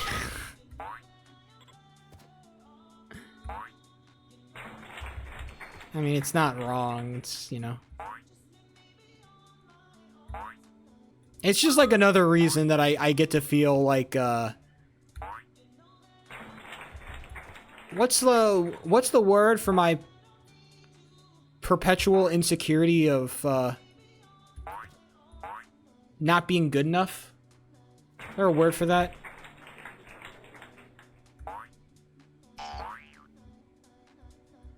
My perpetual insecurity that because I've been given so much in my life, I feel like I should be more, or have done more, or have been more important or anything. I should be more. I have unreasonably high expectations of myself because of all I have been given. Inconfidence is not what I was looking for. That is wrong. Whatever that is. It's kind of just, you know, a contributor, right? I'm white male, so I have benefit of, you know, certain advantages given to people with my skin color and my gender. White guilt? No, white guilt is more like it's like more like the performative white person. I think white guilt is more applicable to the performative white person. Okay, I could be totally fucking crazy about this, but I think white guilt is basically when white people feel so guilty about their, like, perceived, like, advantage that they've gained as a white person that they try to compensate by being very, like, overly pro, like, black or pro, like, trying to be, like, over ally. They try to be they try to be an ally too hard, basically. And it's cringe. And it often comes out in, like, toxic ways. Is like the real toxicity, it's not even like the one friend that's too woke. The real toxicity is that when the people with the white guilt kind of use that as a way to talk, like, unintentionally, like, speak over black people, or, like, talk over black people, or, like, even put black people up on, like, an unrealistic pedestal of, like, greatness. It's like the person's like, oh, I understand black issues. I understand black people. Let me handle this, or something like that. Or it's people who are like, shut up. You are not allowed to speak on this issue because you do not have the lived experience. It's stuff, people like that.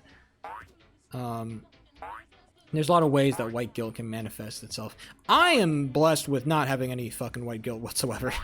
Alright, I have no white guilt. Because I'm not cringe. But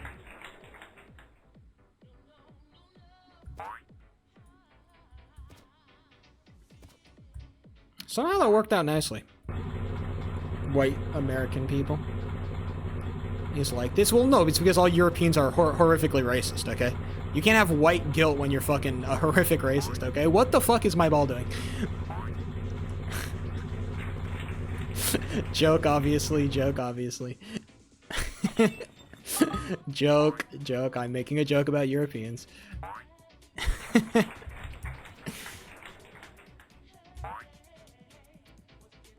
No, I don't think all Europeans are racist.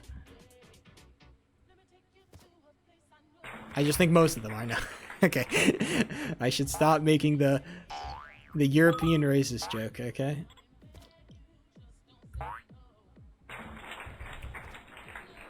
I do love being European. You know the one thing that I have been enjoying recently?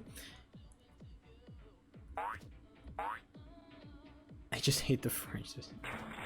Why do you hate the French? Well, Automod likes the French. Hold on. I'll show your message soon, but you know. Talk to me about the French. I feel like hating French is like a funny meme, but like why do we actually hate the French?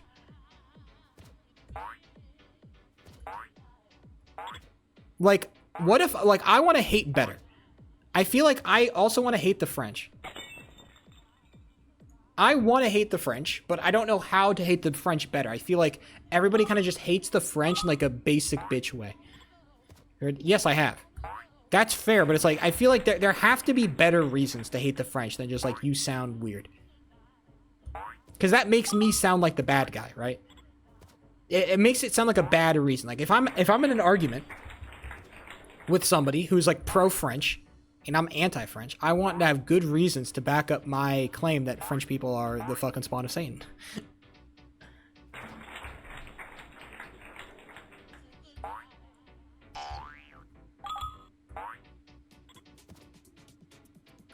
They find themselves to be so superior. That is true.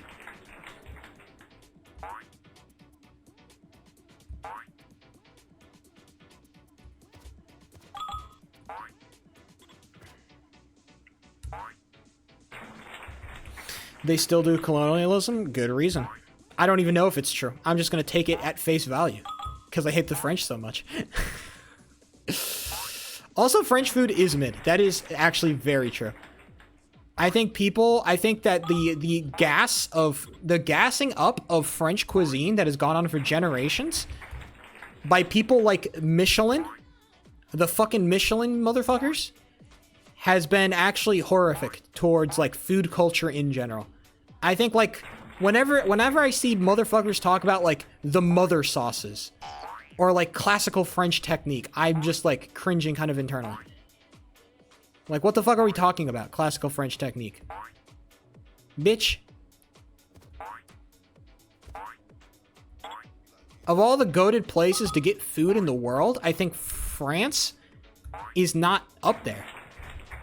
In terms of, like, the best food cultures.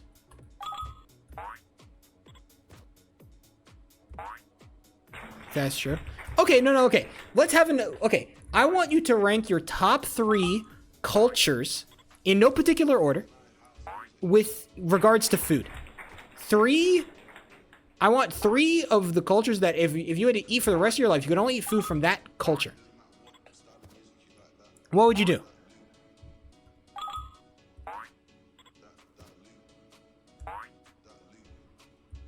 I think, for me, my top 3 in terms of food is... I think just because I grew up in California, it's got to be Mexican. I think American food. Mexican food. I think American food for sure. And then what's a third? Honestly, I could go like maybe like Chinese or like Chinese or Indian. Italian, oh, but Italian has pizza. I guess I have to go Italian because pizza, I am a down bitch for pizza. No, you know, American has pizza. Never mind. Fuck it. I prefer American pizza anyway. Well, I don't know if that's entirely true. I like all pizzas kind of equally, but... No, I think I'll go Chinese or Indian. I don't fucking know. Oof. I think I have to... Chinese, probably.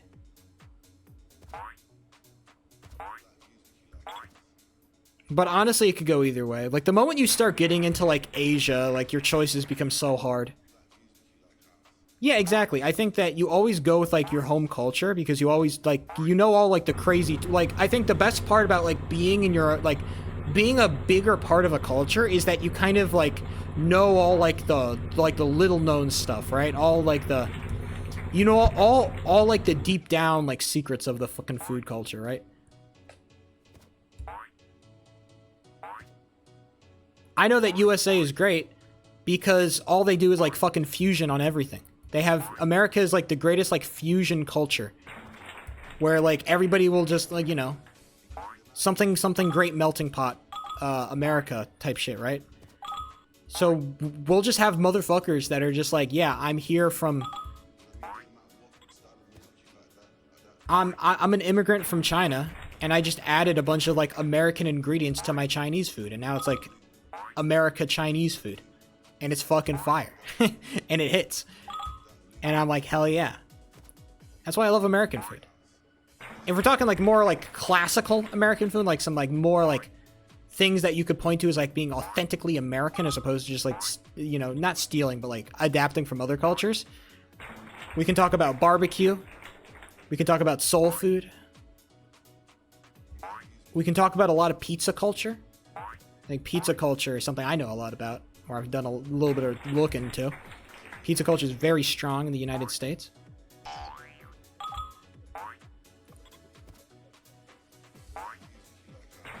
Look, all I'm saying is I love America, and to increase this entire segment has just been a way for me to be very nationalist. That's I love barbecue. Have you ever had a slow cooked brisket, like a real barbecue brisket?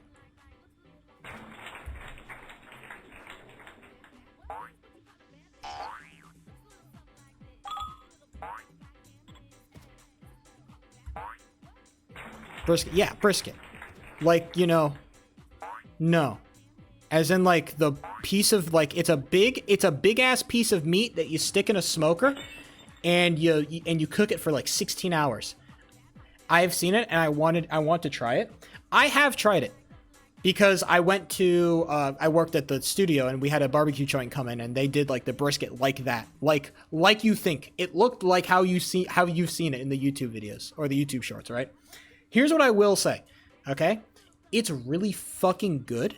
It is, but it is super rich. It is like it is like it tastes as good as you think it does, but it's also like super heavy. It is super heavy food.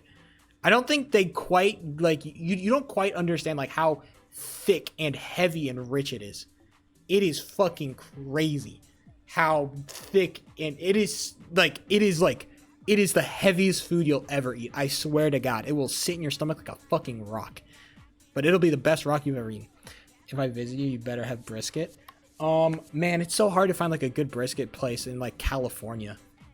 I think I can find one because Sacramento, or the place that I'm in right now, Sacramento, it's got stuff from everywhere. So like down the street, I have it's not even an Indian, it's like a Taiwanese spot. I think it's like some crazy, like some super like lesser represented food culture. It's like, it just has a big old restaurant right down the street.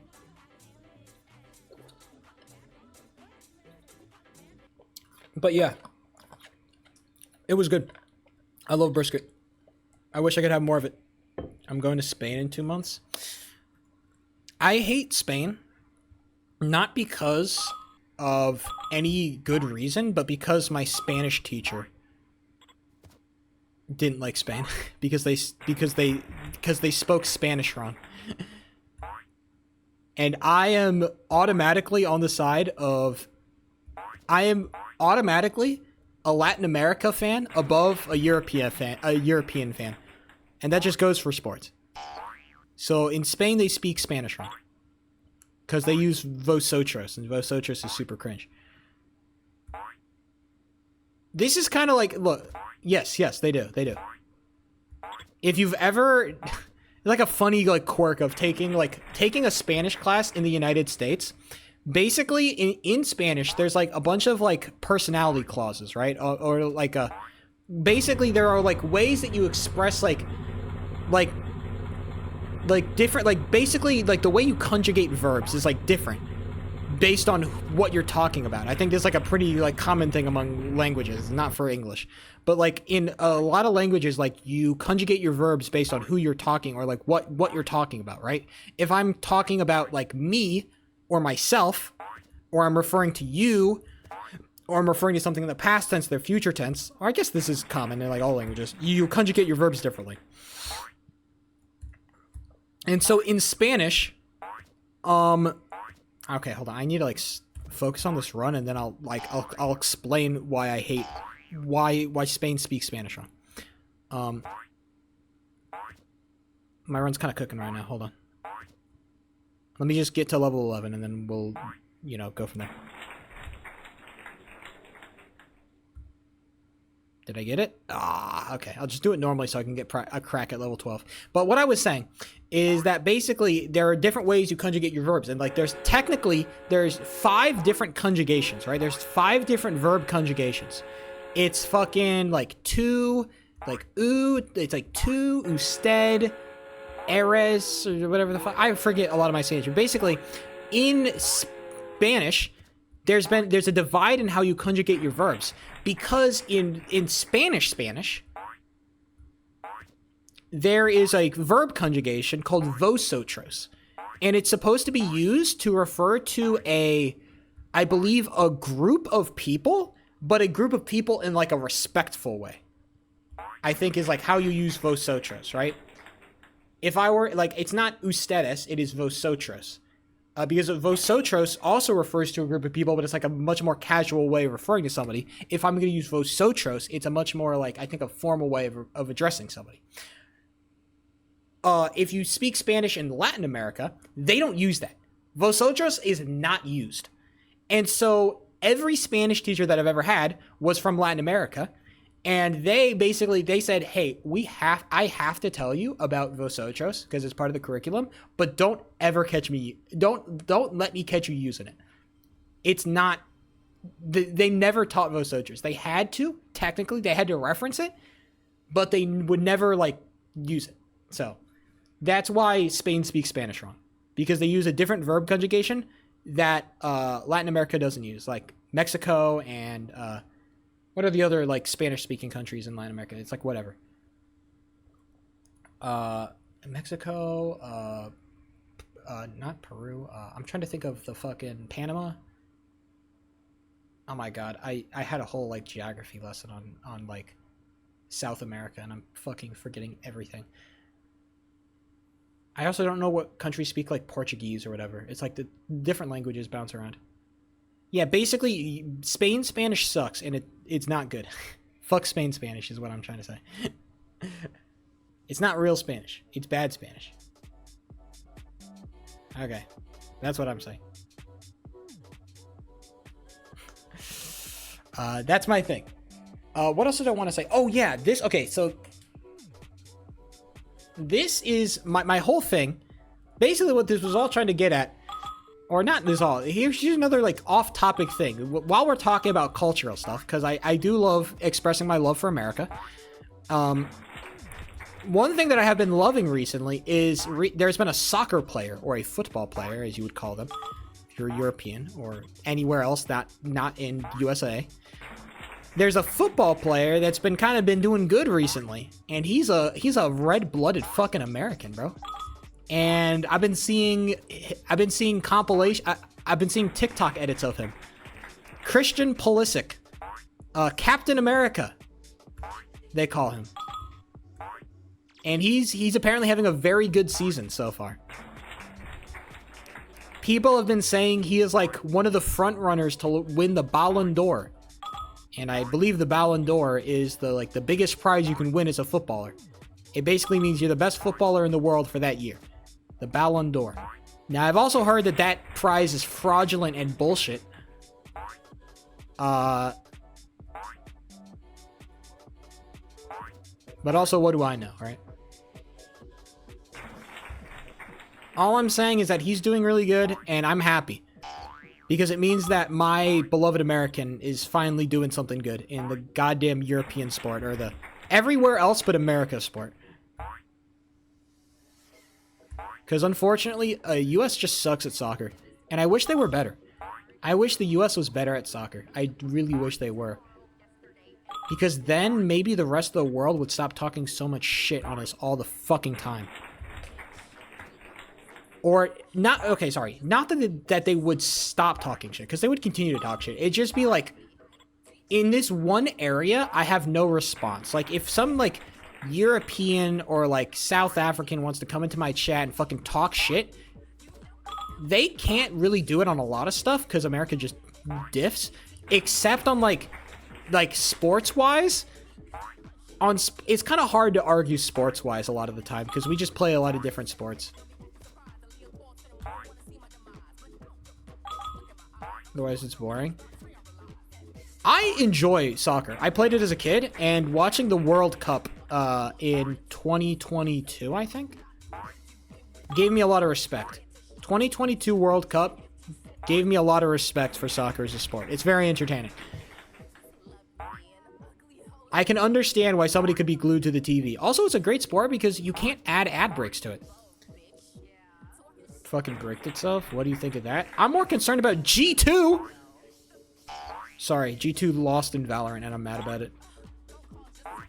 Sorry, Valorant Worlds is happening right now, which is like kind of like the main tournament that's happening. Charles, like, look what has sucked for a while. What are the Utah? It's whatever. Look what has sucked in CS for like you know, for it's a constant. Okay, look. Here's the thing: Valorant Worlds is happening right now, and some random fucking I think a Chinese team came in and knocked out two of my beloved American teams, bro. They're diffing my Americans. They knocked out my fucking. They knocked out the favorites to win the tournament, which was an American team, and then they knocked out a Brazilian team, and I was mad about that because my ranking terms, like who I root for in like esports, it's always like anything from US and Canada, those are first, and then everything from like South America, everything from North America is my primary. If you're from North America, I support you. My second is South America. My third is Europe, and then everything else. That's how it's ranked. Or no, it's like that, and then also like any smaller regions, like Taiwan or like Indonesia or something, like some crazy region. I'll support them, and then I'll support Europe, and then I'll support like China and Korea. I'll support Korea before China. But those are like my my region rankings. Okay, it goes North America, South America, smaller like Indonesia or like smaller nations that like aren't really like truly represented. And then Europe, and then Korea, and then China. The Mongols. Exactly, Mongols. They're from, like, a small country that nobody fucking knows. Who cares about Mongolia? Mongolia has never done anything. Ever. Besides, like, take over the world that one time. But that was, like, so long ago. Nobody cares. And then they produce, like, a sick fucking CS team. That's really fun to watch. So, yeah, I'm a big Mongols guy. Because they came out of nowhere, and they were goated. That's the best kind of CS team. It's not the big org picks up a bunch of really good players and then does well like they were supposed to. It's CS org picks up a bunch of nobodies and does really good because it's a feel good story. It's the little guy finally gets a chance and he proves it on the big stage. That's my favorite story.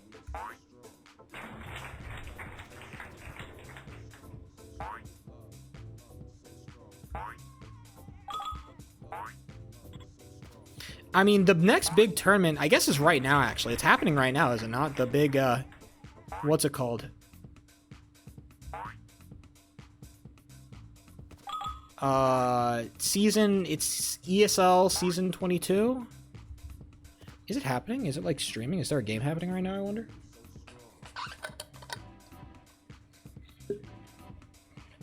No. It's a rerun. It's ESL Pro League, right?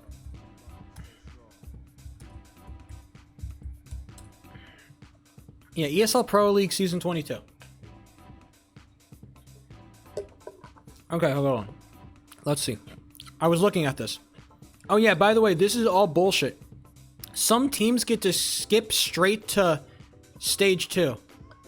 Oh, they're globally ranked from July. Oh, yeah. Why does FaZe get to skip? FaZe, that bum-ass team. I get Aurora. I get Spirit. Why do Falcons get to skip? Falcons are shit. I hate it. No, I liked it when, like, it was understandable what teams got to skip. But we're looking at stage 1 and you've got fucking G2. Why does G2 have to go through... Why does Furia have to go to stage 1? Why does G2 and Furia both have to go through stage 1? They don't need to go through stage 1. Bro, send fucking Falcons down and send FaZe down. Aurora's been doing good. I got no beef with Aurora. But, like, send the Falcons and FaZe. Though both of those teams have been fucking dog shit, bro. Get them out of here. Get Na'Vi out of here. What is Na'Vi doing here? What has Na'Vi done?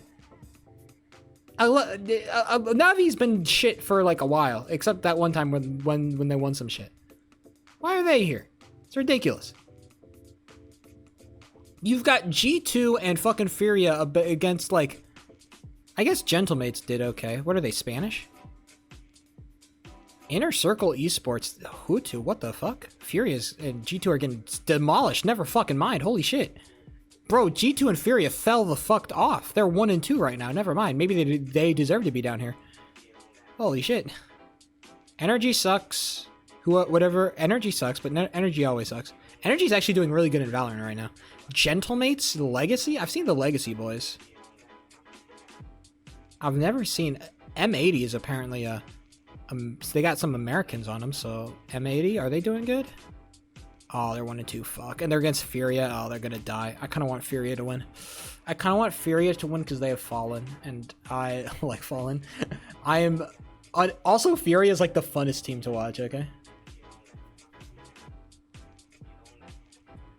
Furia is the best team to watch. Because they'll just, like, run at shit. Furia refuses to play the game normally. And it's great. G2 is always great because, you know, gotta love my boy Mobs. I'm also a Spirit guy. I'm also a Spirit guy because I am also a big believer that Donk should be the #1 player this year because I am unabashedly a narrative guy and I want Spirit to outperform Vitality. So then people don't give credit to like the ZywOo #1 player thing because Donk is obviously and very clearly the #1 player. I think it's like very clear. I don't think it's close. I think Donk is very clearly the #1 player. Okay, like respectfully, like ZywOo just plays an easier role. He does. ZywOo's kills are easier and they're less impactful than Donk's. Donk is basically putting up the same stats as a fucking Opera as an entry. That is ridiculous. That is ridiculous. I don't care if he's like 0.05 stat points off in rating from fucking ZywOo. He is more impactful. Facts. And you know why I'm saying that? Fuck it. I don't know. I don't really watch Vitality matches. I am shamelessly spouting narratives that I heard somebody else say, Charles, okay? This is how you should interact with sports, by the way. You should shamelessly steal talking points from random other people you see on Twitter and Reddit. That's how you should be talking about all sports. You can pretend like you have ball knowledge. Just steal talking points from other people. Spread narratives, okay?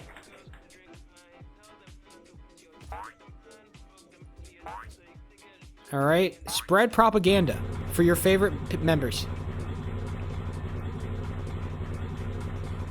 Okay? Do you understand? Nothing can overtake the agenda. Nico back on G2 was the Donk counter. Well, like, isn't it just because Falcons have like a shit coaching staff and so none of their players can like do anything because their coaching and IGLing is so dog water? Like, who's their IGL? Because IGL is like the most important role in the fucking game. Who's their IGL? Tessus? Wasn't that guy like on fucking... That guy was on like Heroic? I feel like I recognize the name. Yeah, like it's one, like CS is one of the games where it's like one role has such an outsized impact on like the quality of a team, basically. Like if you have like a really good player, that's great, right? If you have like a really good player, that's great, you know, that's fine. But the most important role is obviously like the guy who's calling the goddamn team, calling the strats, basically. That's like the most like important. Like, you're not going to be considered to be a good team unless you have a good IGL. That's why Spirit isn't considered a good team. Or, like, they're considered a good team, but, like, they're a very iffy team, right? It's like basically Donk go kill. And Donk is so good, he's carrying. But, like, you know, people question Chopper.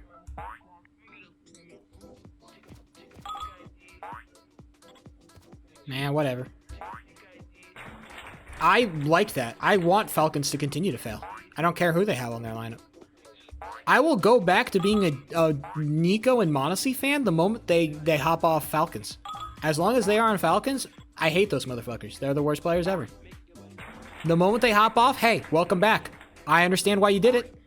I understand why you went there. I don't blame you. I would have done the same thing.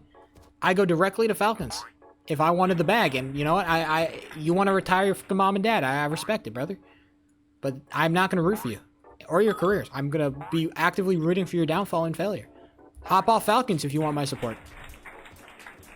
That's how it goes. And that's how it should go for every esports fan. It should be immediate distaste. This is what's happened in PUBG. Alright, by the way. I have gotten myself back into watching PUBG esports. Which is a crazy thing to say because PUBG esports are basically dead in the fucking ground. But I love PUBG esports right now. They're like my favorite things to watch. And Team Falcons hijacked some of my favorite American players. They hijacked them. And so now they're technically an American team in PUBG. Because they have all American players and I hate them. I hate Team Falcons and they're good and I hate that. It's disgusting. Apex should laser his head so he becomes even better at CS. Isn't the best IGL in the world like on the Mongols right now? Arguably. It feels like the Mongols are just like the smartest team. Like Kerrigan is big washed. Poor guy. Hold on, who are the IGLs? Apex is like crazy psychopath boy. Mouse has, I don't even know who their fucking IGL is. Like, I don't know. They got somebody, and they're decent, or like they're like super inconsistent. Chopper is like some. I thought Chopper was good for one tournament, and then he's kind of dog shit. Yeah, Mongols have the fucking what is it? It's Menzino or fucking no, it's Blitz. Blitz is goated, bro. Blitz is actually like, bro, I saw he was like fragging the fuck out and he was like apparently calling the whole match. I'm like, holy shit, this guy is nasty as shit. This guy gotta be the best right now. Like having a fragging IGL is like the perfect, it's the dream. Everybody talks about the fragging IGL like it's some kind of like requirement. Like, no, the fuck it's not.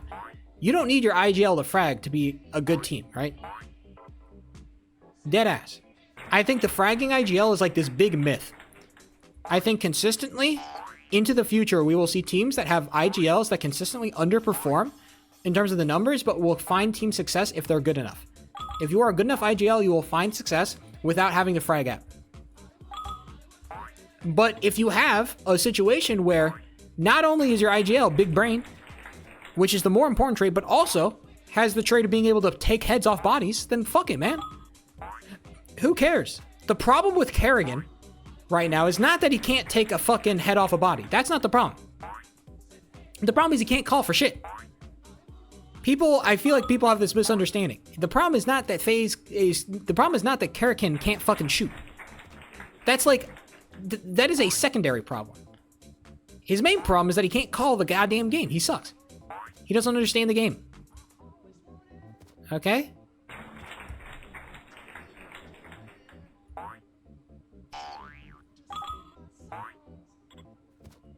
Let me be clear.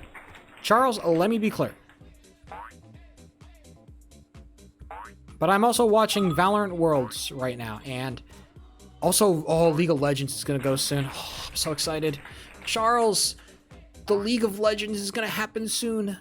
There will be a league and there will be legends in it, and I'm very excited for that league and those legends.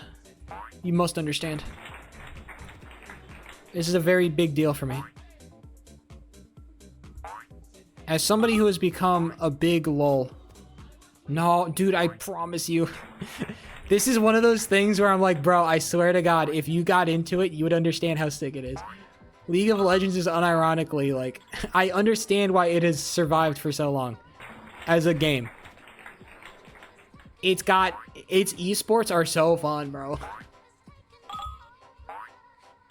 Watching LOL esports is so fun, bro. Look, all you have to know, Charles, is that it's the best to be a fan of LOL esports because all your favorite teams will go out early because they're all dog shit. And so you don't have to watch it for that long. The best part about the problem is I'm so deep is that I watch like all the other matches as well. Like I'll watch like I'll watch two Chinese teams duke it out. Cause I'm a fucking psychotic asshole, okay? But back when I was a basic bitch fan, which is not a diss by the way, all you have to do is watch NA and EU teams, okay? Because the story of League of Legends, this is the story of all of League of, ever since it's begun in history. Well, not since then, but like, basically ever since it became popular. Basically, Korea is the best at League of Legends, and nobody is close. The second best region is China. And the only people that beat them is Korea. And then NA, North America, and European teams fucking suck ass and dick and balls. They are trash. They are awful. Every other region besides China and Korea sucks and is bad. And so the reason why you watch League of Legends tournaments is to watch your favorite EU and NA team get absolutely fucking demolished, but you have hope that maybe this time will be different. Maybe this time your team is good enough. Maybe this time they'll get lucky enough that they'll actually be able to beat, not just win a tournament. We're not even talking about winning a tournament. That's not the level of dominance we're talking about. We're talking about, can they win a match against a Korean or Chinese team? Can they even win a match? If they're able to do that, that would be the true test.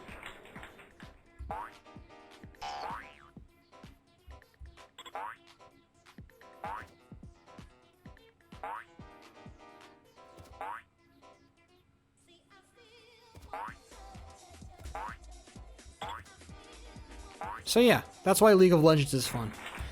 Cause I know one day when League of Legends is irrelevant and gone and nobody cares, and it's gonna be like 20 people watching on some dead Twitch live stream, North America will finally win a tournament. It will finally win a major League of Legends tournament, and I will be there, and I will be there. Okay, and I will have been watching for 20 years, and finally I will feel happiness.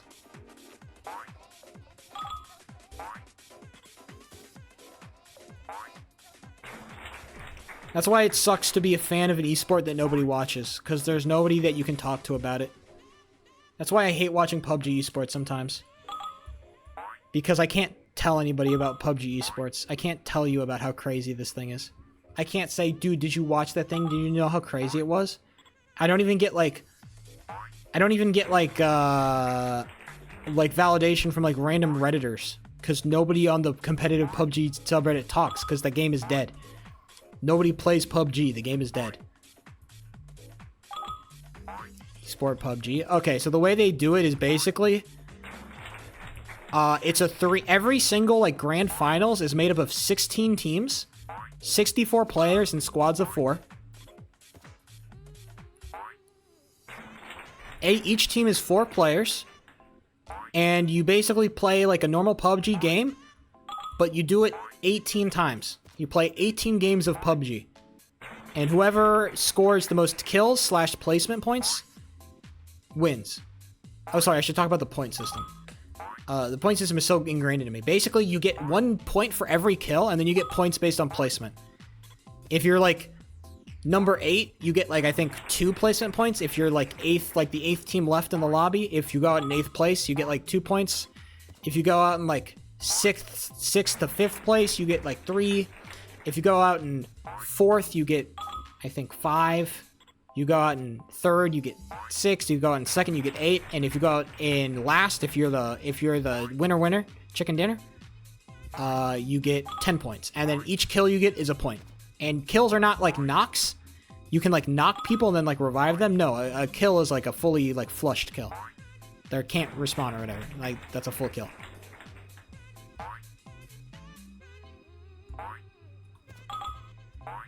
And so because the games are super random because of like Circle,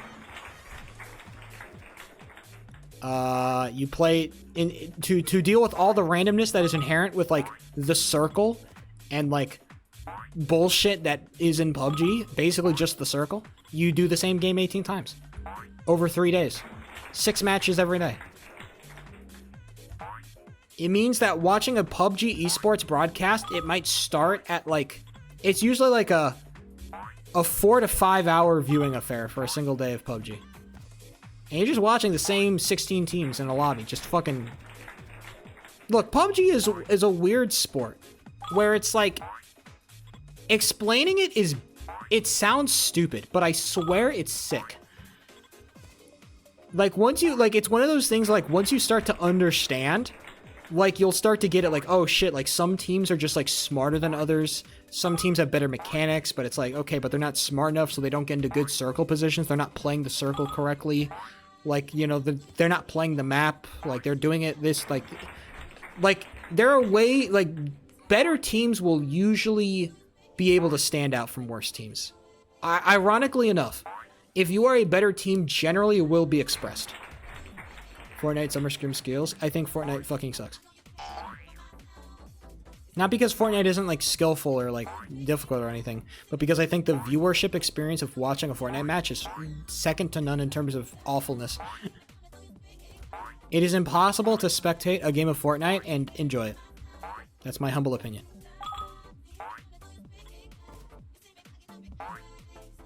From an esports perspective, it is impossible to spectate a game of Fortnite and enjoy it. Shit opinion, factual opinion, based in real opinion. I would understand if you watched like your favorite streamer or something, spectate their POV. I would get that. If it was like your favorite streamer in like an esports tournament, and it was just like one perspective, one view, I could see it. Even then, I wouldn't like it. I think it's just too fast, too much random bullshit. I can't see all the screen. Look, the game is too zoomer pilled for me, alright? The building happens too damn fast these days, okay? The building is too damn fast for me. I am an unk. That's why I watch PUBG and not Fortnite. Dude, I just went on a whole rant about how I love PUBG esports. PUBG is just like... PUBG is slower... PUBG is fucking Fortnite, but slow. And that's what it is. Bro, people got mad. Like the unks, like the real PUBG esports watchers got mad. They got furious when they added a fucking bazooka. PUBG added like C4 and bazooka to the game and they got fucking furious. They were so mad, bro.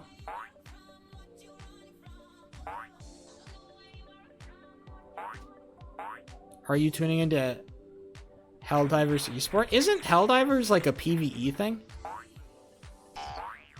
I've seen a couple of PvE esports. I've never been a big fan personally.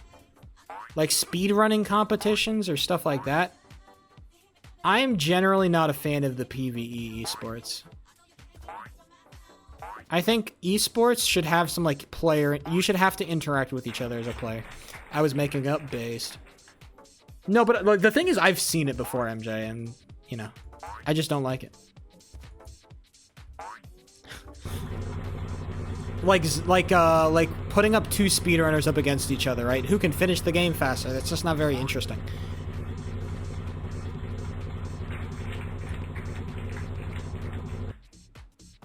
I think the only speedrun that could feasibly maybe become an esport is like Minecraft. But that's only if they play on like the same world. They have to like fight each other while trying to beat the game. It has to be like Minecraft esports has to be like a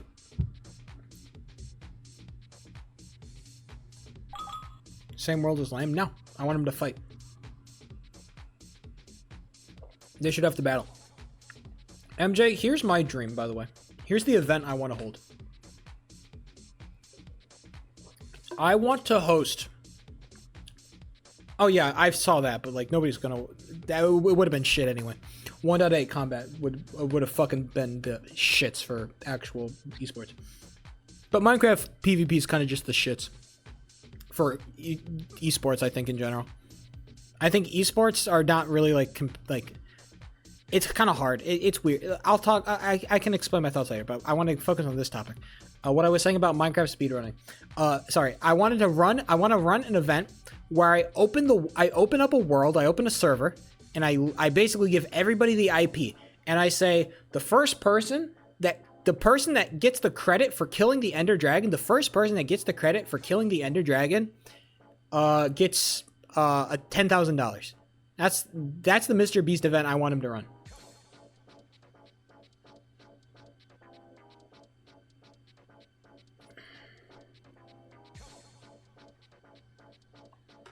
Yes, all in the same world.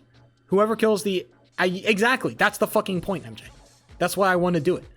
Because it would be fucking chaos. It'd be sick. That is the point.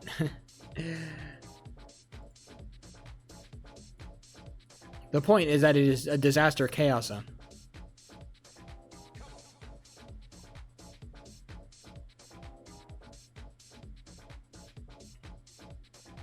Is that not a good idea, MJ? Would that not be an interesting stream?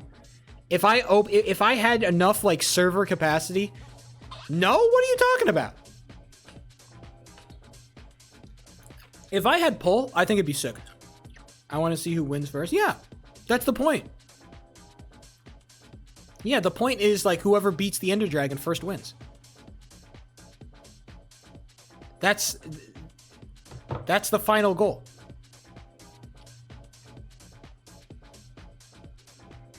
It'd be one of those things where like we fly around and maybe like some random guy's like building a house or something. Like we have 5 people that are just building a house. And then we have one guy who's like in the nether, like super tryharding, but then he gets killed by another guy who's super tryharding. There's like drama. Like I think this would turn out great. I deadass think this would be a great thing. If I had enough viewers, I think it'd be so great.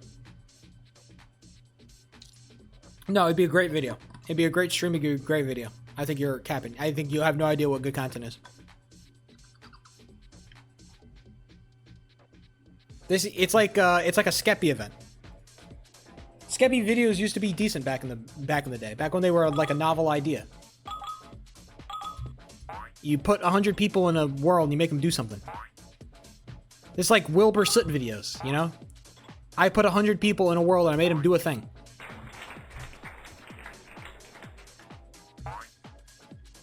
We need more of that, except we need better ideas.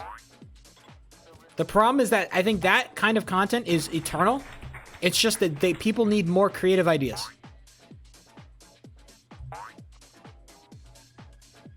Because right now, I think a lot of that content has just been like, it's kind of like the same thing over and over again.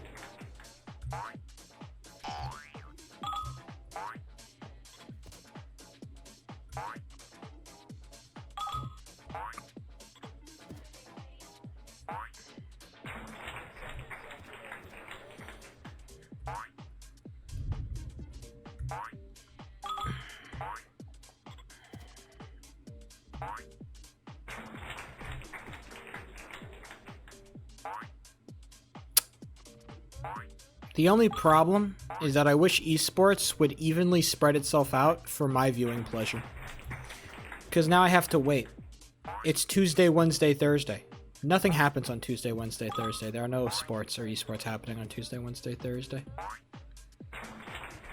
I get no fun competition to watch. I have to wait till like Friday, Saturday, Sunday for all the interesting stuff to happen. That sucks.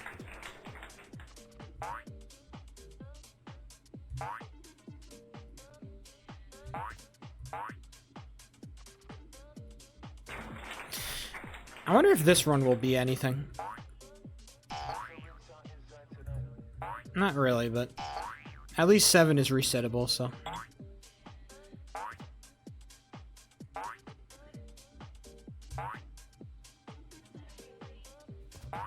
Imagine I hit it, though. I shouldn't have said anything.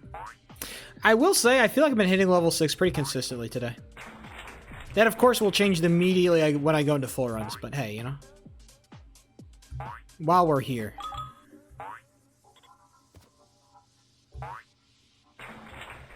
I feel like I'm so close to getting sub 3. I feel like I'm so fucking close, dude.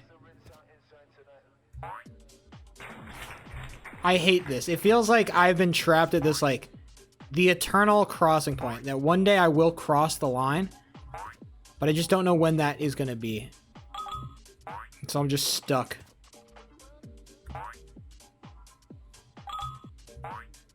It will happen, though, at some point.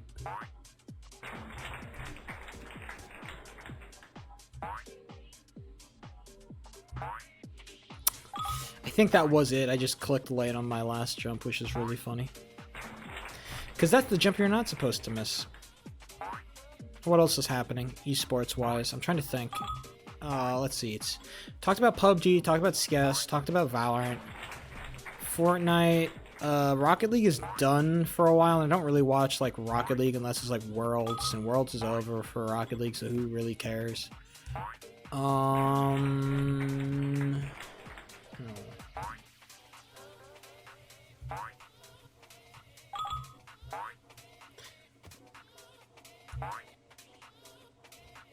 Sheep, I fell down the eternal mind torture. Oh boy. Really? And how has that gone for you so far, MJ? The Jaunt. Thank you for saying the title. It's really cool. Yeah. It's a very cool concept. Now, the reason I actually know about that book is because, I don't know, MJ, how deep you are into the lore. It's because of a TF2 animation. If you want a... what's that movie called? Fucking what's it called? The TF2 animation.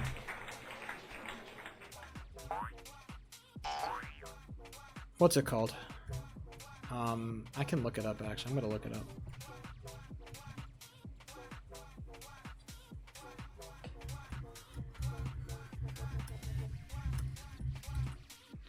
What's it called?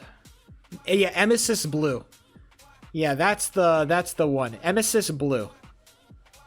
It's only 2 years old? That's crazy. It's only 2 years old? That's wild. Yeah, Emesis Blue is a 1 hour and 48-minute YouTube video. It's a movie, and it's done all in TF2 animation. And it's a film. It's a psychological horror, very trippy, very weird, very hard to It's a very conceptual film. I don't think, if you watch it, like, spend a night on it. It deserves a night. It is like, it's a 148-minute film. I didn't understand it a lot the first time I watched it. I rewatched it, and I understood a lot more. But, like, the first time you watch it, it is like... Let me try to... Basically, the plot is that... Like, it's the classic story of TF2, right? You've got Blue Team and Red Team, and they're both fighting each other. And they both have teams of mercenaries that fight each other. But they both have a thing that is somehow, you know, after somebody dies, they come back to life. And it's the concept of how do you come back to life?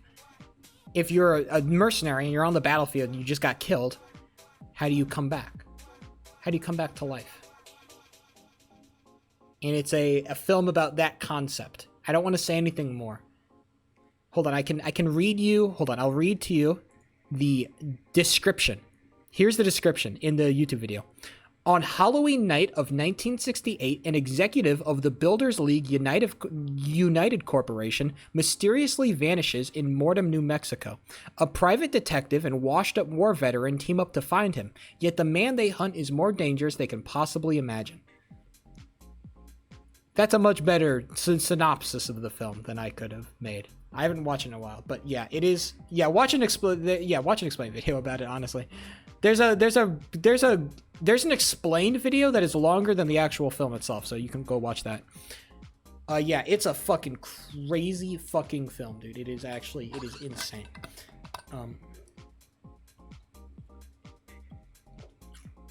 It's a really insane film. Yeah. It's very much based off the concept of the jaunt and stuff. Yeah, that's the thing. That's why I know about a lot of those like themes are very like they're very similar, right? It's a film that's very much inspired by the jaunt, basically. It's an inspired piece of media, and I think it takes that concept and does interesting things with it. And that's what I like about it. It's very good. There was a... Well, yeah, it's like, you know, it's the science of the thing, right? That's half like because the jaunt is like a short story. So there's like, you know, yeah, it's people doing experiments, except they do it on each other. With, you know, human experimentation. The final frontier. Right? Let me try to do full runs, huh?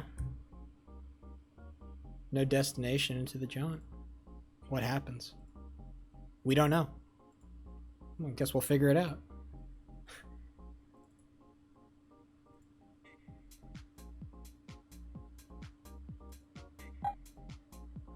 It's not good. What do you want me to do? Throw a rat into the jaunt?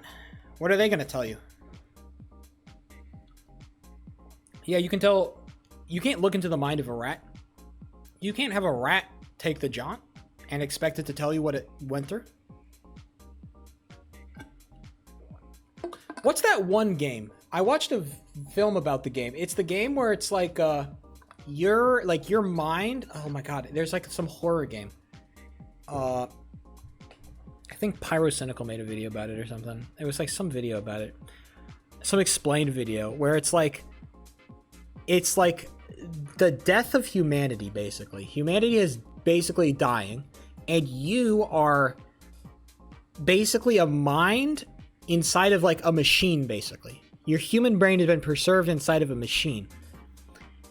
And you're trying to basically get to like the heaven, basically. There's some like the humans took all their consciousnesses, they put them inside of a machine, and they launched that machine into space.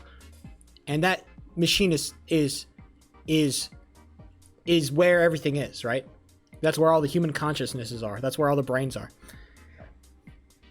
And it's a big game. Like the big theme is about like, you know, bodies and like minds. Like if your mind is not attached to your body, are you still like the same human? It's a very like Ship of Perseus type conundrum, right? Are you still like, if I replace every part of your body, are you still the same person?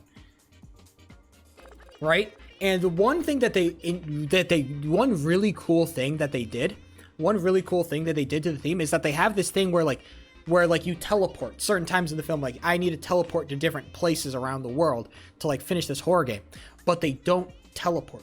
What they do is that they take your brain, they make a complete exact copy of your consciousness, and they put it inside a different body. And that is your new, and that's the consciousness. So there are two versions of you. They have the exact same memories, the exact same feelings. No, that's the thing. The other one still lives. So you are teleporting around the world. There are two versions of yourself. Both exist. Both exist simultaneously. Yeah, it's like cloning. But it's like you as the person who got teleported, you have the memory of getting teleported. You have that memory of getting teleported. So you think you are the original one, but the person who didn't get teleported, you're like, oh shit, it didn't work. They don't know,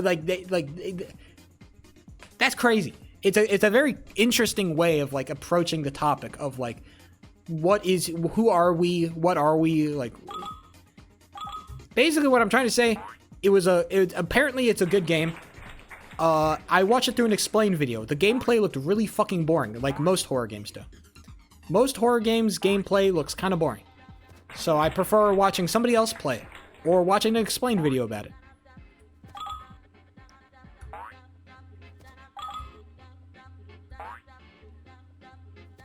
Like a...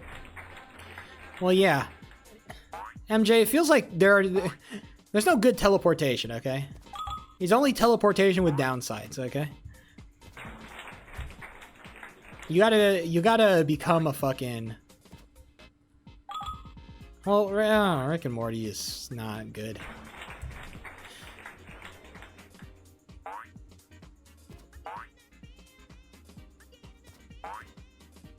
Rick and Morty is very...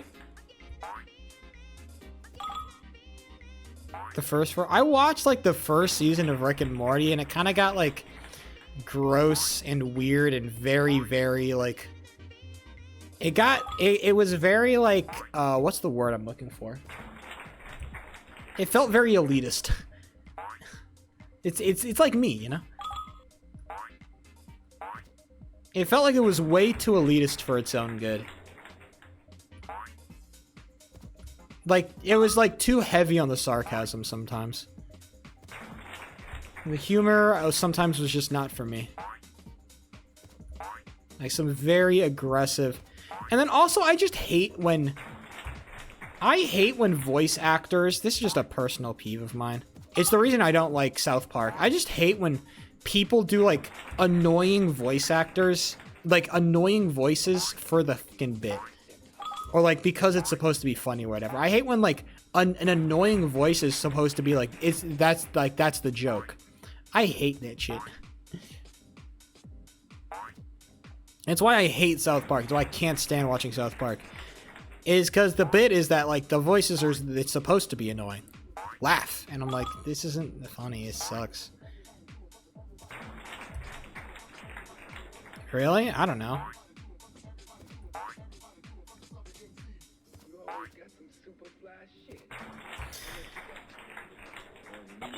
I never thought South Park was particularly funny. I've watched a couple episodes of South Park and I did not find them particularly funny. Maybe I just watched the wrong episodes. I'm sure like a show like that can be pretty hit or miss with its comedy. When it's like trying to make jokes on like current issues, I'm sure like it can be pretty hit or miss sometimes.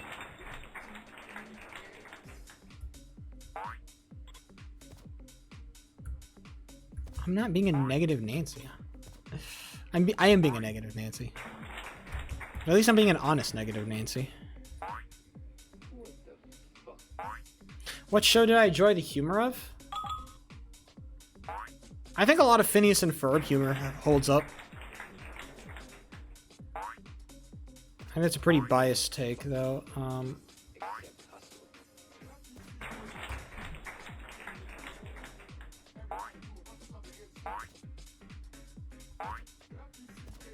I think some Family Guy clips are pretty funny. I actually have no beef with Family Guy. I think I just like a show that doesn't take itself too seriously. That's my preferred show. Like, in terms of comedy, like, I don't like when a show takes itself too seriously, comedy-wise. And I think sometimes when you get into, like, shows that try to make some kind of critique on modern society, I think South Park takes itself, I think, a little bit too seriously. Which I think is ironic. Coming from the entire, like, purpose of the show, right? Who knows? I don't know. I just think South Park is annoying. That's the end all be all. I hate when people do the stupid Eric Cartman voice. I hate it. It is such a fucking grating goddamn voice. It is such an annoying, grating voice. Because everybody can do the stupid fucking impression. I can do the Eric Cartman impression. I fucking hate it. It's such a stupid, shitty, annoying voice. It is built for fucking... It is built to be annoying. And I hate it.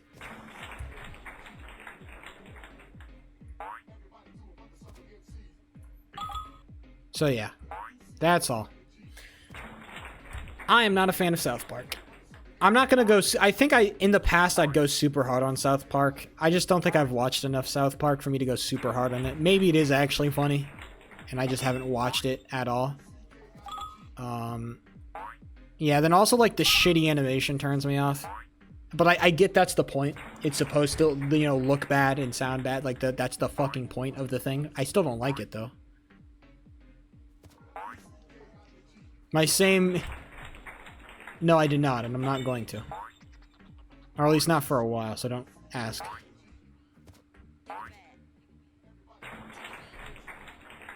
Fuck you? What do you mean, what'd you say fuck me for? What the f did I do?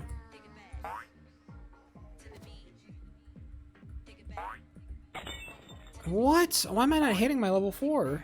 Is this because I'm not watching Cowboy Bebop? It is.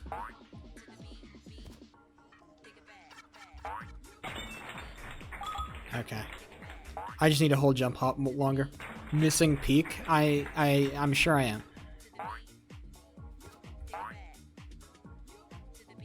How many seasons is Cowboy Bebop? How spiffy is it? I don't know. I don't know how long it is. 1? Oh, damn, it might actually be watchable. I am a big fan of, like, watching, like, shorter things as opposed to longer things. 26 episodes. So it's like, it's a Neon Genesis Evangelion type. How long is each episode? Like 20, 30 minutes? Yeah, okay, yeah. It's like, okay. I might do it. I just have to wait. The problem, like I said, MJ, is that if the story is too good, which I assume it will be in the beginning, I get too into it and I start binge watching. I binge super hard on TV shows, so I have to stop myself from watching TV shows because I will binge super hard if it's too good. And it means I don't get anything useful done for like the entire day because I'm just watching the fucking show the whole time. Every single time, it's the battle of, oh, just one more episode, and I lose that battle every time. So. Yeah, so this is why I don't watch shows. Zombie Magikarp.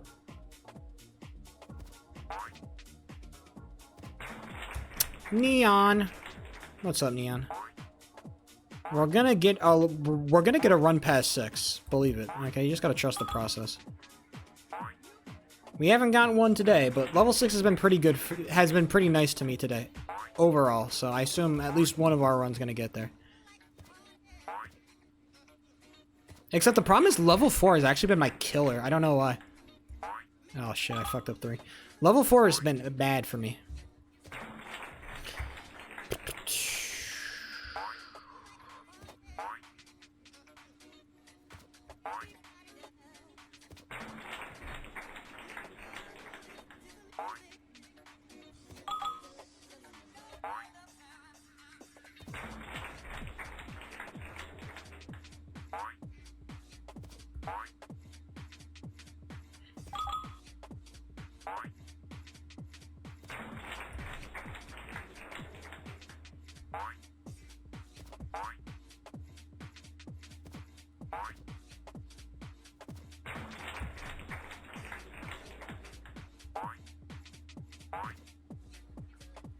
Oh, did the draft happen?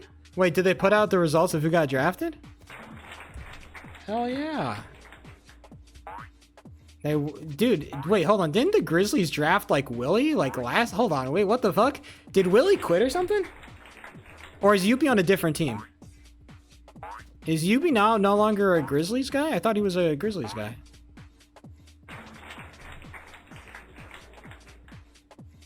Still going on? Damn, maybe I should lock in. Check out. I'm sure they'll post the results that I can watch.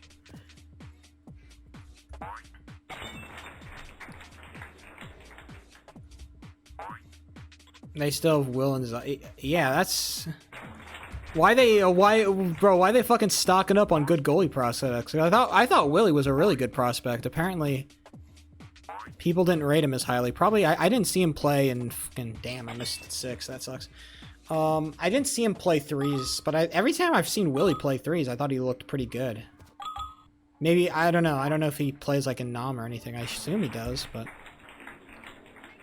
Every time I've seen him play threes, he plays good. I don't know if he plays good as Zaz, but, you know, whatever reasons. Peachy fell to 4th? That's, I don't know, like, who do you draft above Peachy? Sticks? Arguably Socks. You could draft Socks above.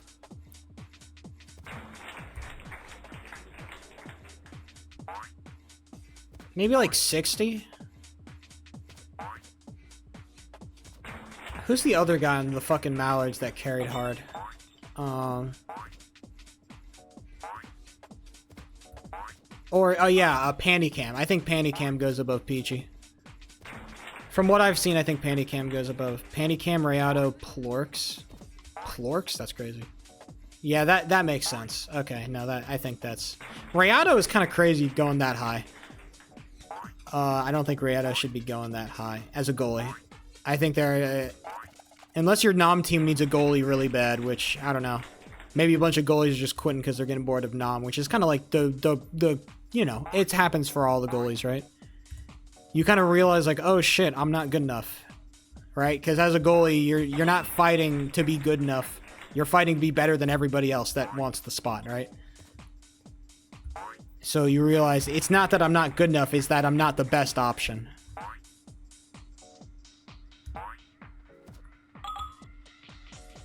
You have to start battling other people, not just yourself, right?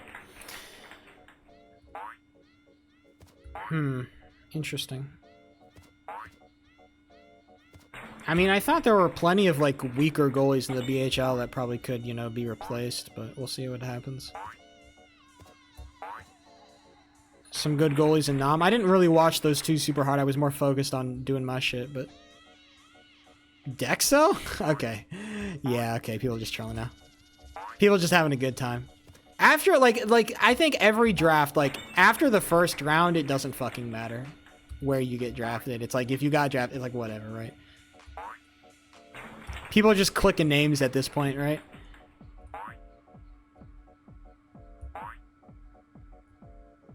Ah, shit, my 6 is not giving me anything. Who knows, maybe I'll get drafted. People didn't know. Dude, Zombie, I've been DM'd by 3 teams. It's you. You wanted me to play on the squad on your JBHL team. I got DM'd by Kissington, who wanted me to play on his squad. And then I got a DM from Tango, who wanted me to play on his team. And I was like, ooh, Tango. I was kind of considering that offer. He was hyping up his goalie coach like crazy. Because you're the guy. I know. I shouldn't have quit. And then also, I got a DM from fucking Bug, dude. Bug wanted me on his Nom HL team. He said, yo, do you want to play Nom? Because it was going to be Bug and Fall Gaze, and they wanted me on their team because they liked playing with me that much. So I would have been on Nom as well. Or I would have gotten a spot in Nom. Maybe not a starting spot, but at least I would have had a spot in Nom, so... I really would have gotten a lot of chances next season, but yeah. I just haven't been practicing, haven't been playing, and also I just don't have the time that I don't have enough time that I want to spend. Also, I don't know if my schedule is good. I don't want to join a bunch of these leagues and then, like, find out, like, oh shit, my schedule is bad. And, like, because I might get, like, a new job that totally fucks around with my schedule, and now I just can't be here, right? I'm not interested in, like, hopping in. I like to commit to things fully. If I'm not gonna do something unless I can fully commit to it.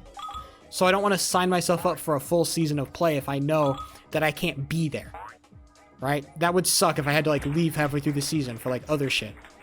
That sucks. I think that sucks for everybody else involved. That's no fun for anybody. So I'm gonna make sure I can commit.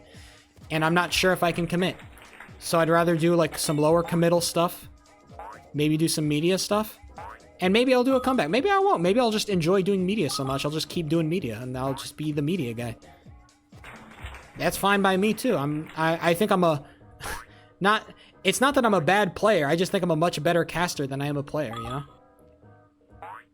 I do something that not a lot of other people can do. Also, I think I have a very unique style of casting compared to even, like, the really good casters in BHL, which they have plenty of. There's a lot of good casters doing BHL stuff. I have a very different style compared to those guys. Nobody brings energy quite like I do. And I think it means that I get to feel, you know, special, unique in that regard, you know? I think casting, and if I do get to cast in BHL, which I assume I will, if I do cast in BHL, I think I just want to, like, I need to make, because I was watching some, like, broadcast, like, kind of get a reference of, like, okay, what's happening, what goes on, what do they do in BHL as opposed to JBHL, because JBHL is very, like, unorganized in comparison to BHL. What I've realized is that, like, if you're an analyst or you're, like, a caster, like, you actually, like, you know ball.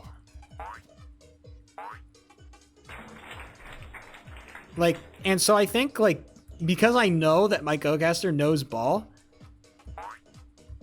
I want to be able to give more time to, like, my color to speak, and I think that's all cool. Yeah, exactly. They actually know ball. That's cool. Anyway, I got a draft to listen to. All right, either way, bye, have fun. I'll check out the draft later. Oh shit, I can listen to it now, actually. Let me listen in. Amazing. What? I don't know where I just sent you, but goodbye. Anyway, this is the draft. We're listening into the draft. Pick, so I'm gonna awkwardly sit here and talk to my team to figure out who we're picking. They're gonna pick me. Imagine. That'd be so funny. Do they have like They're gonna put it all in media afterwards. Mock draft. It had Panicam, Peachy Paw, Plorks, Rayado, Alien is Lurking, Stick Season, Leaf Ferret, Zombie Magic, Harp, Avery Doors. That's a crazy mock draft. That's wild. You know? I don't know him personally, but I know of you. Yeah, I think they know I'm not playing next season, so nobody's drafting. So I'm good. Alright. I'm out of this bitch. Let's keep playing.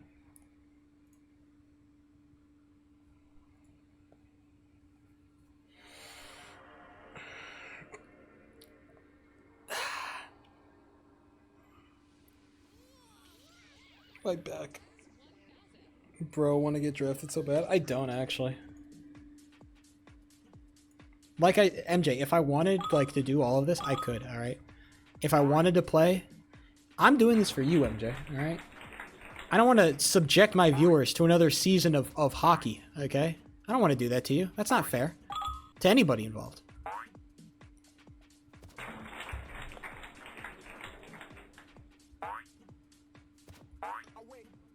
I'm not gassing myself up for the shits and gigs. I'm gassing myself up because everybody was gassing me up, brother.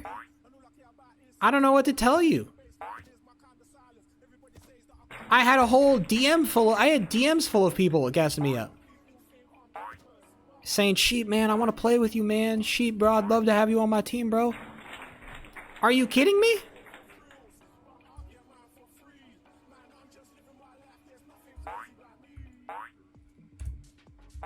I didn't decide to have this. Oh, shit. Hold on. Let me cook. That was a really good 4. No way! I throw it on 5? Kill me with a fucking knife.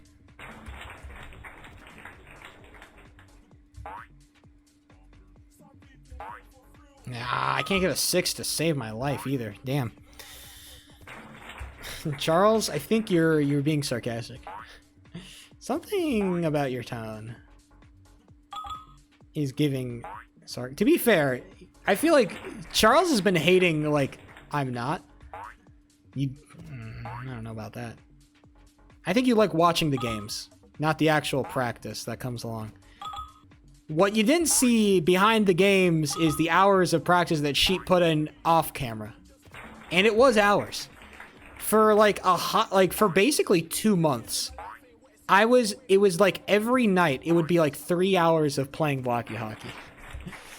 I would come home from work, I'd do my workout, and then I'd log on to blocky hockey. And that's what it was.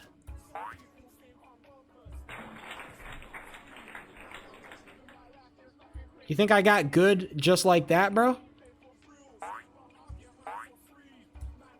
It was hours of playtime involved.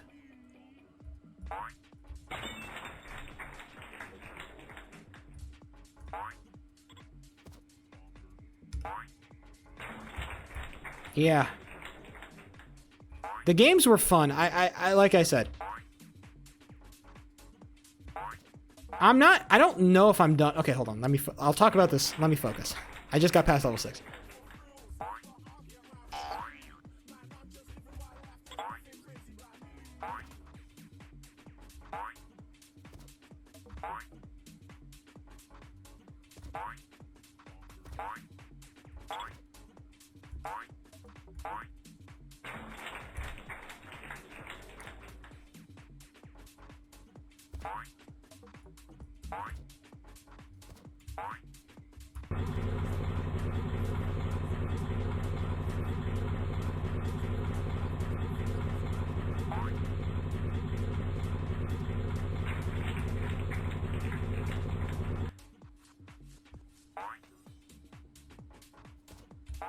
No! Fuck!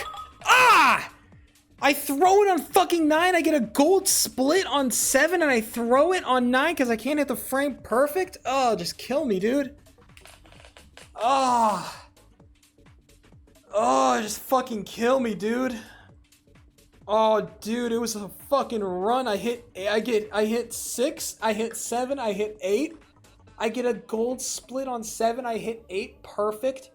And I fuck it on 9 because I can't hit the frame perfect? Oh, just kill me, dude. Oh, I had such a run, too.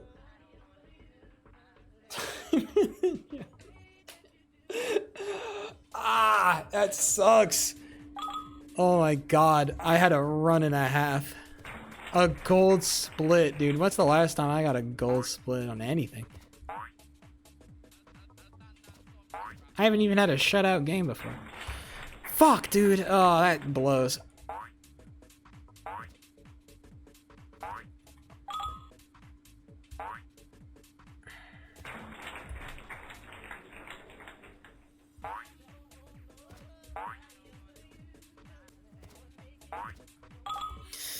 I'm still, ugh. I feel the sting. I feel the sting of losing a good run. Because now I have expectations for myself. That's the thing. It's worse. I expect to do good. I expect to hit these tricks. Before it was, oh, it's just, if I get it, I get it. That's nice. Now it's like I really... Fuck this stupid red ball game, dude.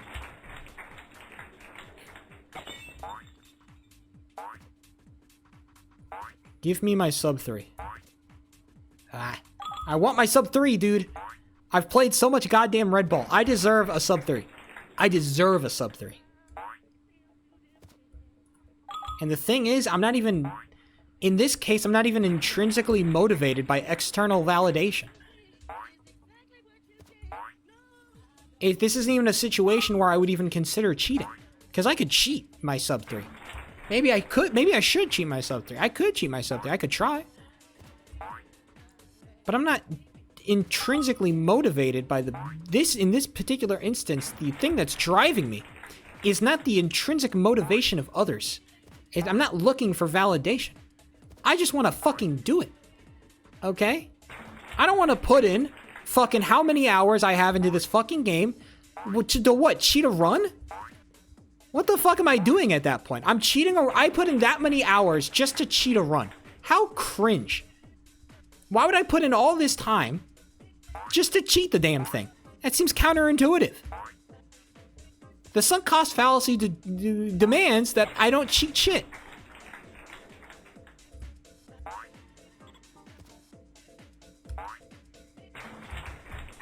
Alright. Level 6. Maybe. Woo-wee! Woo-wee!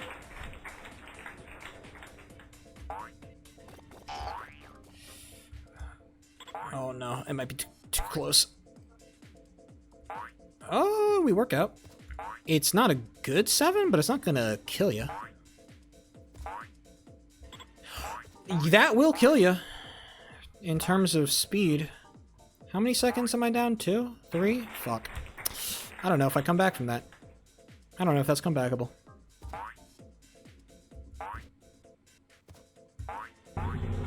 Well, especially when you hit level 8 like that. Christ, that's another second off.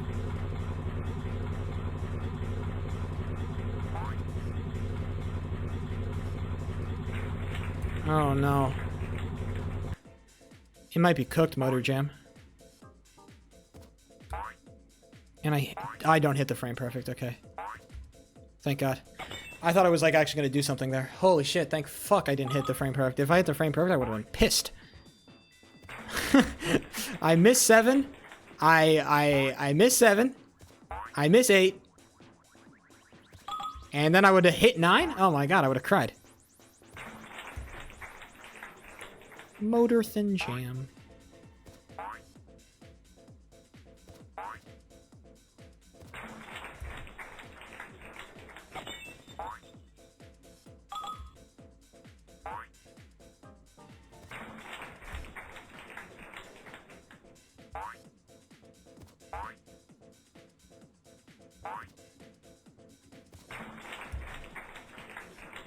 Eggnub.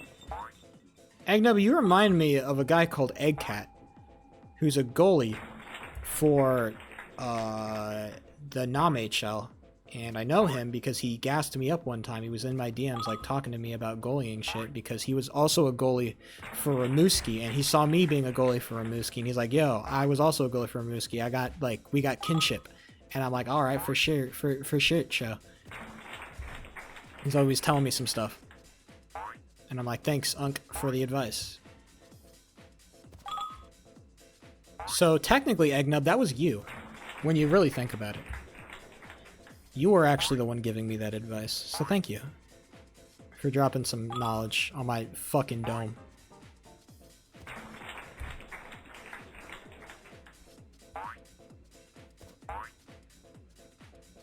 Me in my alternate form. Exactly. Every night, Eggnub, you know, he just transforms.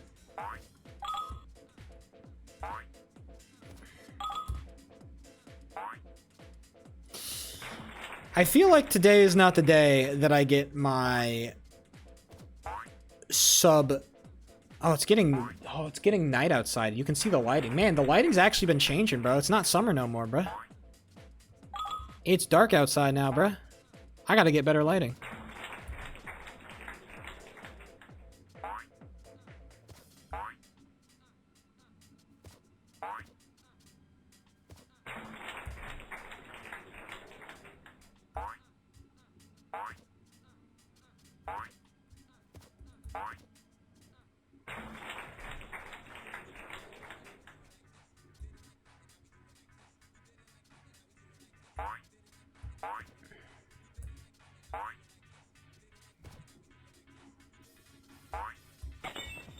Yep.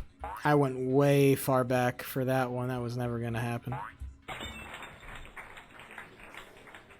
Yerp.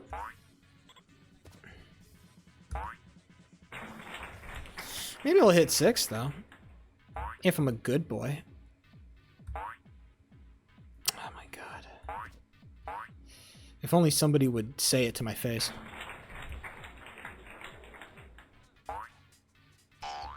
Yeah. Run is cooked, but we'll keep it running. Run is super cooked. That 7 was awful.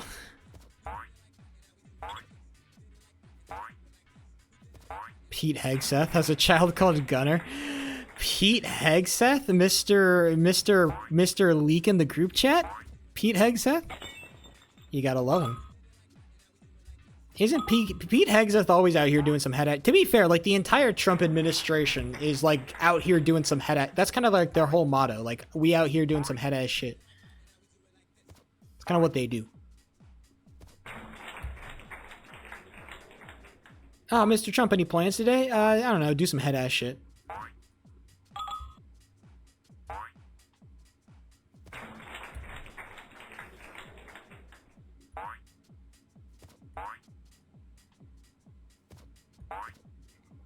You have to be mega fit. I think he just likes muscular men. And or muscular women. He's just really attracted to, like, buff people. Not, like, crazy. But I think it is kind of wild to take it into, like, your job, right?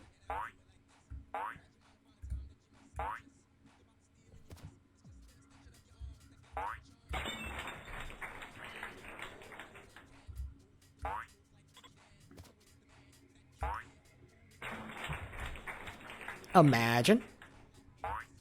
Oh, no. Unfortunate. I imagined, but look what imagining got me. Gender. Have they finished? Oh, they finished the draft. There's a gigantic group call. I wonder if Clyde got drafted. Probably not. Wonder if Vanilla Egg got drafted. Probably not. Avery Doors got drafted. That's wild to me. I don't know if Avery Doors. No offense to Avery Doors. I feel like they're not that good.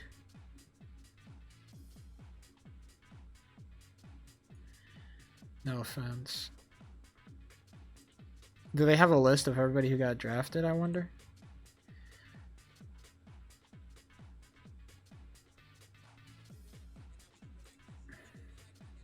Oh, let's see. Okay. Round 1, it was Panicam, Rayado, Plorks, Peachypaw, Stick Season, Leaf Ferret, Alien, Magic, Avery Doors, Iwilgert. Then Landscaper, Dragon Balls. Vanilla Egg is taken over Zombie Magikarp. Diabolical, bro. Actually diabolical. Wow, that's crazy, dude. Vanilla Egg taken over Zombie Magikarp. And then DeBrando is taken right after. And then there are 4 goalies taken in a row. And then Imperial, Sealy Wawa got drafted. Okay, they're just trolling at that point. A-Tub, Fish Kizzy gets drafted at 2nd round. And then you got Pasta Yum. He was decent. VR Groot.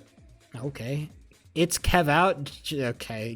That guy should not have been. Dex. Yeah, okay. You're deep in the draft. It's Kev Out, Dexo, Gray, Puppets Blade, Leaf Ferret, Shark, Shiesty Kissington. All people that are like, you know, not going to be ineligible. Getting drafted in the 3rd round is like it's like a nothing burger.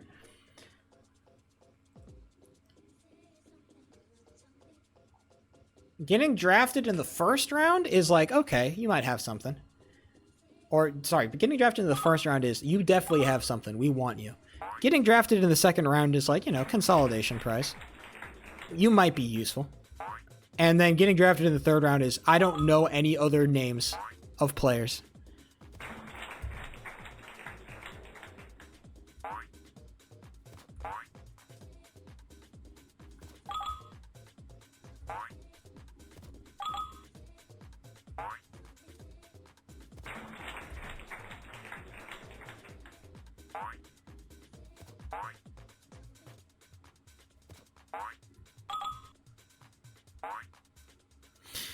If I ever came back to blocky hockey playing it, which I might do, I think the thing that I really want to, I just want to have like a sick glove. That's what I want to have. I just want to have a glove that is like crazy.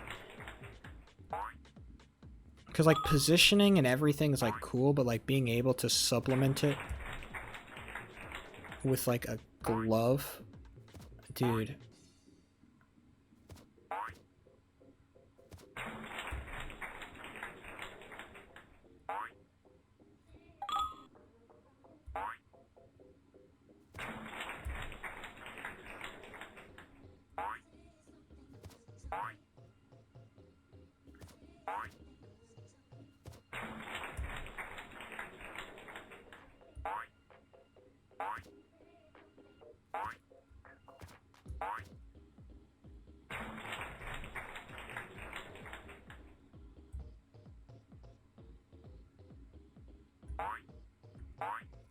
Last run of the day, by the way.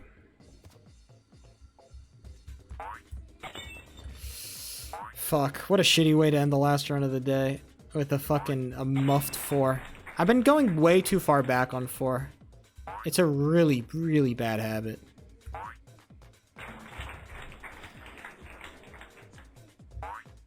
Do I get 6? No. Oh, shit. Alright, maybe this run has something. Maybe it's got legs on it.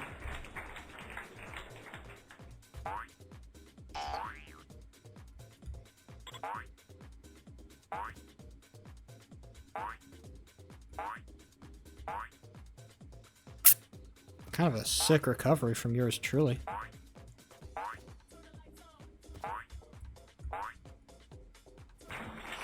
Not inspiring any confidence with that level 7, but... yeah. Alright, gamers. We had a run. It was going good, and then we fucked it up on 9.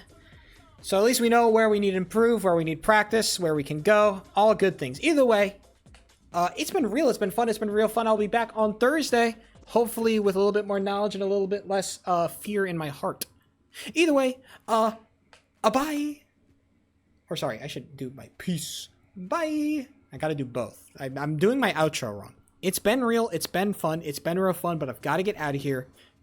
Do a little thing, and then peace. Bye. That's how you do the outro. I'm doing it wrong. Okay, either way. Bye.